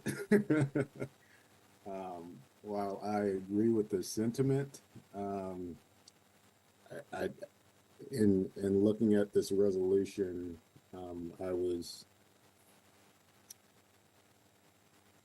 I think it requires more discussion. Specifically, I'm aware of the oath that we have taken and the way this is written, and I'll start it now. Therefore, the Patton Township Board of Supervisors resolves and affirms, consistent with their oath, that these rights shall be upheld and protected by the board. That's not what I wanted to read. The Board of Supervisors pledges not to enable any unconstitutional or unlawful act, and directs the employees, agents, and contractors of the township not to enable any unconstitutional or unlawful acts. And I think what I took issue with is that there is a pledge and promise that we are not going to enable any unconstitutional or unlawful act. And it's that unlawful act piece that gives me pause, given that there are laws on the books that governments, local governments, or local entities don't actually always enforce or prioritize enforcement and provide leeway. And so, for example, if we're thinking about marijuana laws, and obviously how that conflicts with state and federal laws, if we're thinking about sanctuary cities, or we're thinking about immigration, and yes, there's some reporting that, based on my research, some reporting that local law enforcement may need to do to be in compliance. How far, I guess, local law enforcement entities go toward cooperating with established law or policy mandates by the federal is up for interpretation at times. And so I just think with this, it's not as simple as us saying we want to, pledge to enforce and not enable anything unconstitutional or unlawful, because we might deem something that is unlawful and unconstitutional, and as a part of civil disobedience, which can take a few different layers on the individual level, the local governance level. I don't want us being impeded from engaging in protest, for example, or directing our law enforcement to not follow through with some things or prioritize some things that we deem that maybe I'm talking too much right now. What I'm saying is this feels like not simple for us to sort of like follow without hampering our ability to have flexibility with our governmental entities. And so someone speeding, for example, that's an unlawful act. And I'm aware that some grace is sometimes provided.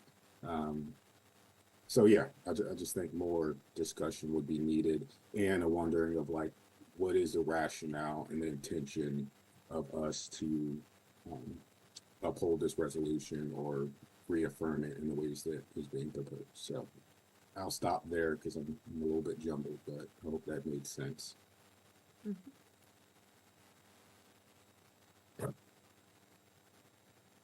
What I think I hear you saying is, I think the language needs to be tightened up and a little more precise,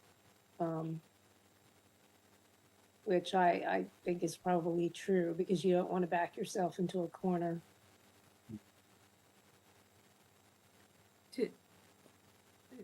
Yeah, Pam, did you have your hand up, or because I didn't want to jump in front of you?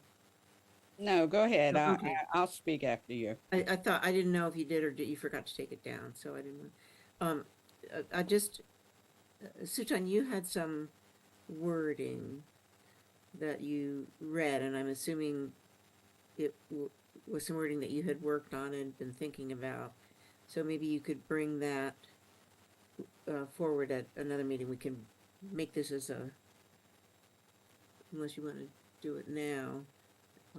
No, I didn't write anything. I wasn't reading anything. Okay. What I was reading was the resolution. Oh, okay. I couldn't follow it fast enough. That was on the screen. Yeah. I think it's worthwhile. Do you, I'm gonna put the pressure on you, Sutan. I like the thoughts that you brought forward. I can rerun the tape and listen to them, or you could write some of your ideas down. We could discuss it now. I'm feeling like, though, with the thoughts that you brought up, that I'd like to consider it a little bit longer and think on some of the examples that you listed, such as speeding, and I'm sure there are others where we would back ourselves into a corner or cobble ourselves from what we would want to do, and without incriminating myself. But I have a discussion myself about laws, the morality of a particular law, and because maybe a law was decided at a time when we as a country did not have the morals or the thought sophistication that we have today from things that we have learned. So am I adding or subtracting from the clarity of this? I'll let Pam talk. Yeah, and just quick, sorry, go ahead, Pam. Supervisor Rob. No, I appreciate your sentiments and your thoughts on this, but for me, because our solicitor has already looked it over and didn't find anything wrong with it, that's why I'm in favor of it. But I do hear you, and I truly appreciate you. Don't hold back, please. We need to hear. We need to hear and have other ideas and suggestions. And, if there's a question on it, then maybe we all need to, talk about it. I don't think we have to vote on it tonight, do we? No, and so this is in effect. And so, the resolution is already voted on, approved, in effect. And so I think the question that I'm hearing or the desire is to place this in our agenda as written to sort of like reaffirm at every meeting. And I guess what I'm just throwing out is that I'm not wanting for us to remove this resolution. I just think if we want to move forward with reaffirming this resolution via inclusion in our agenda, I think it's going to be important for us to actually maybe take a more nuanced look at, well, one, why do we want to do that? So what's the rationale? And two, what impact would it actually have? Because for me, again, as it's written right now, I would not feel comfortable affirming, parts of this resolution, given that, again, it can be very restrictive and problematic, for us, given our current operations. And I know I'm focusing in on policing right now. Right. But, should other sort of like issues come up that we want to provide support for different communities or protest different laws. Like, yeah, it just doesn't seem like this would just hamstring us to a degree. And I don't want to pledge something that I'm not in favor of, completely. And we can't necessarily direct agents and contractors. I don't know what type of control we would have over other entities making these pledges and acting according. So I do see Supervisor Abrams, welcome. Can I ask if Betsy's still on the line about our pledge? It's a pledge, right? More or less. Yeah, I mean, this is a resolution. I think if the members of the board want to have someone revisit this and redraft it, you simply can, note in the resolution that you're revoking this resolution and starting a new resolution. I think it's really that the board this board can look at the language and make that change. I don't sense that that's necessarily going to happen this evening, but it certainly doesn't mean that a couple of you couldn't do that. And again, I say a couple because you can't have a quorum doing it, but a couple of you do that outside of the context of the meeting.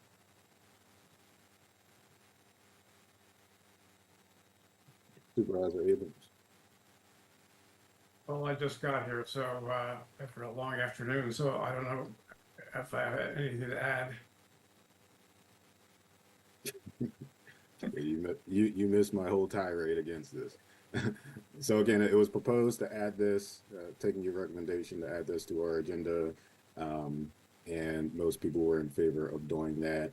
I was the cog in the wheel saying that I'm not necessarily in support of doing that based on the language in this resolution and how it can be restrictive for us, and that if we wanted to move forward with including it in our agenda and reaffirming it every meeting, we would need to revisit the language on this. Can somebody write out what the issues are that are in disagreement, and then have that ready for the next meeting so we can look at it? I think if I'm hearing correctly, it's the last paragraph that the board pledges not to enable any unconstitutional or unlawful act and directs the employees, agents, or contractors of the township not to enable any unconstitutional or unlawful acts.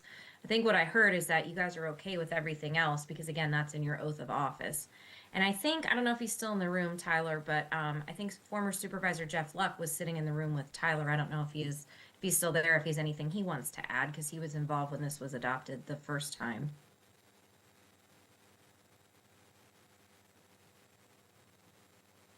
He's heading over, so give us 1 moment. Okay.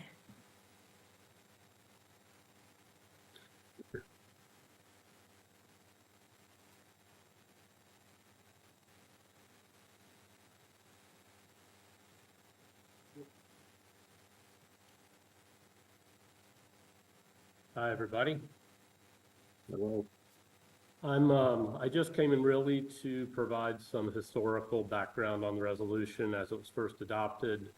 Obviously, in 2017, the biggest unconstitutional fears were around immigration policy. Now, obviously, the issues are substantially broader than they were then, and the concern that Dan Trevino and I actually proposed the resolution. The concern was obviously that the federal administration would try to pressure local municipalities to do unconstitutional acts on its behalf. As the resolution says, the goal is essentially just to reiterate the oaths that are already taken by board members and also by law enforcement officers, and to essentially communicate to the rest of the township that this was the culture that the board expected from the rest of the township. I think the solicitor said the current resolution is still in effect, and I wouldn't question that that's true based on her reading of that. I do think most people assume resolutions are limited due to the nature of how they're usually used. And so I have to admit, I did not know that the resolution was still in effect. I don't know if that suggests a periodic kind of reminder of the resolution's existence. I understand the concern that, at least my understanding based on the conversation is, the concern potentially is pressuring employees, agents, contractors not to enable unconstitutional or unlawful acts. I don't know if that is helped by adding a clause that says in the execution of township business potentially, thereby taking off like private, activities and so forth. Certainly, I have no objection to the board revisiting, revising the resolution, anything that it feels is necessary to make everybody comfortable with it. I do think, given the things that we're seeing today and the fact that the administration is already pressuring states and municipalities to conduct themselves in questionably constitutional ways, that the resolution is important. I know our board adopted it unanimously, and at the time it was a bipartisan board. So, and Supervisor Abrams was on the board at the time. That's really all I had to add. All right. Well, thank you for those remarks, and I'm aware of the urgency of things. And again, fortunately, this is already established and in effect. And so I think I will, if it would be helpful, I can jot down a few thoughts. But I'm aware I don't want this to be limited to, just what's happening with this current administration, and really just reading the plain text again, and I'm fixated on the enable any unlawful acts. I'm aware that, again, there's flexibility that we offer and afford to our residents when it comes to policing, I would imagine. And that sometimes we don't necessarily to a T enforce things, the law. And so it just seems more encompassing and wide ranging than just what's happening with in the larger sort of ecosystem. So anyway, nothing needs to be done. I can provide some notes on this and maybe consider some different language for us to come back to next meeting, if that's helpful. I'm good with it. Works. Works for me, Sutan. Thank you. Thank you, Jeff, also for bringing it to my attention, and Susan, I believe, sent an email to both of us.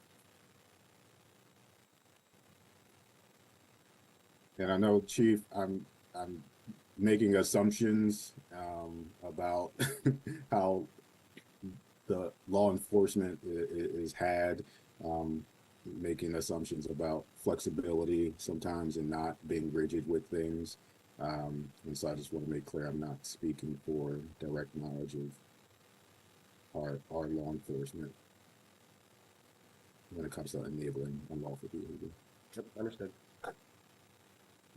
Just a small suggestion, maybe if it's helpful, if you think it might be helpful, I'll include this on your agenda for March 12th, but maybe also the chief could discuss kind of what a local law enforcement agency can and cannot do when it comes to some of these things, issues and things that are being discussed. I think there's a lot of misinformation maybe flying around, and there are some legitimate concerns, and I think maybe the chief is the best person to speak to that to try to alleviate some of the concerns in our community, because I certainly don't want folks to think that, things are going to drastically change under the new leadership in our country.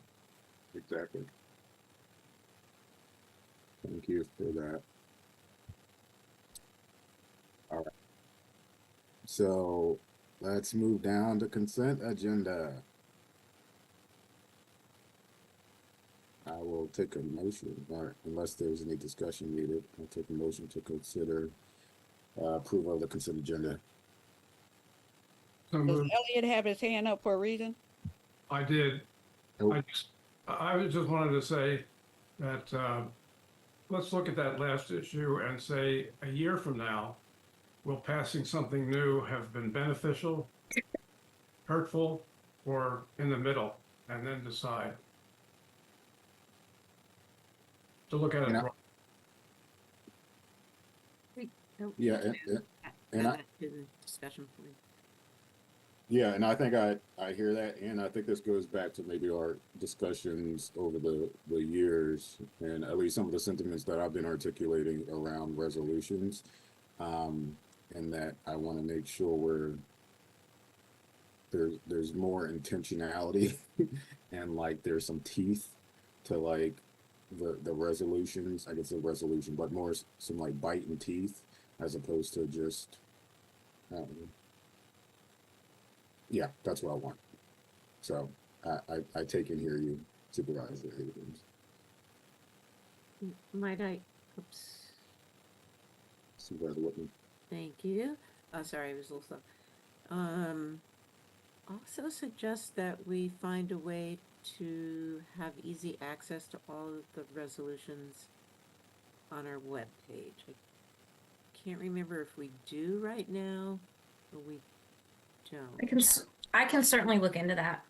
I think Since they're I not, think- since they're not codified with our ordinances, they're not searchable like our ordinances are. So I can ask Sophie and Larry to look into that.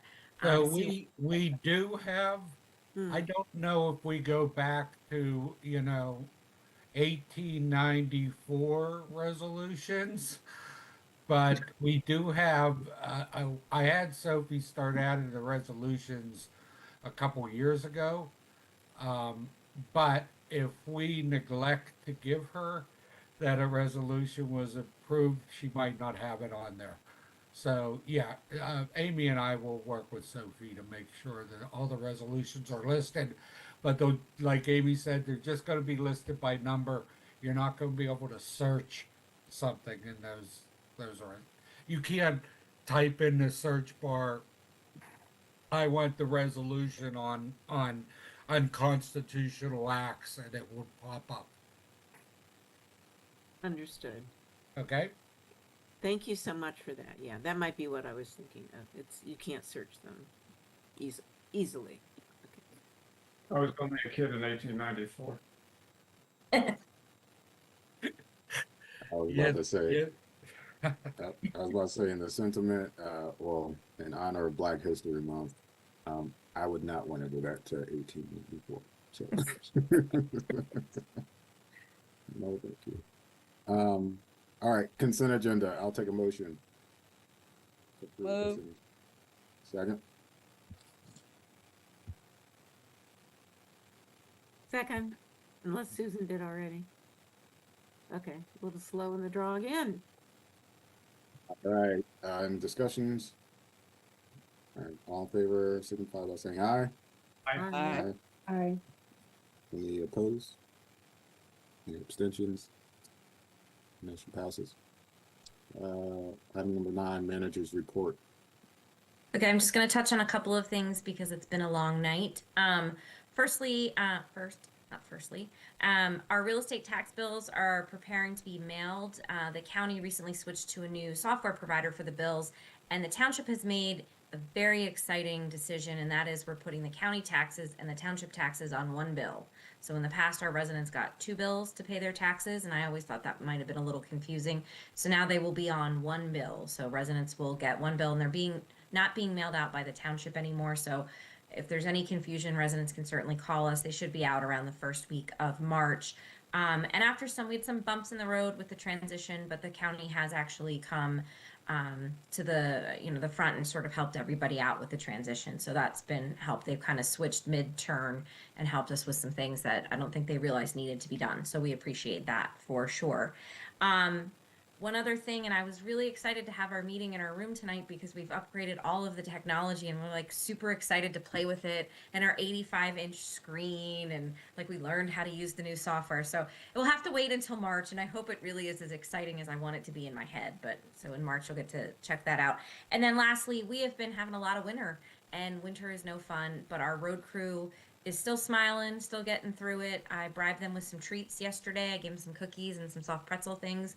So I hear we have another storm coming Saturday. So to everyone out there, I really hope that spring gets its act together and starts moving in here soon because our road crew's about done. They're tired. Amy, do we have a time limit on Saturday when the storm's coming in? I have not heard. I've been, I sort of now obsessively check the hourly weather, and I think it's like mid afternoon on Saturday, but I'm not 100% sure, and I don't know that they 100% know. Jonathan has been great. Jonathan Risley has been great about sending out the updates on the weather to everybody. I'm sure you guys are getting them. If you're not, I'll make sure that you're added to his list. But yeah, I haven't seen anything updated yet. Should we get a carload of people to head to Punxsutawney to Yes. have a discussion? Yes. The groundhog should go back to its burrow unless it lives in a township. Yes. Well, we have groundhogs behind our office, and Luana, I'm sure, would be happy to start training one to look for its shadow.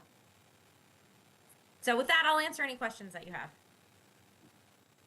Storm is probably going to be bigger than any of the ones we've had up to this point, unless it changes track tremendously. That's not the answer we wanted, Elliot. Okay, well, I won't give that.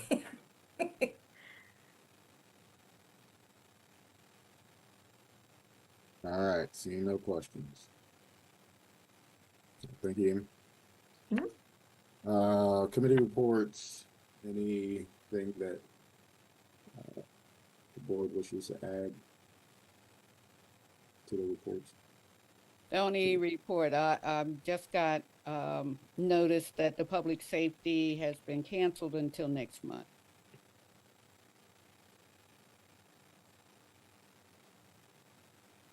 Anything else? All right, other business. I will take a motion to adjourn. So move. All right, If we need it. this meeting is adjourned. Thank you all. Thank you.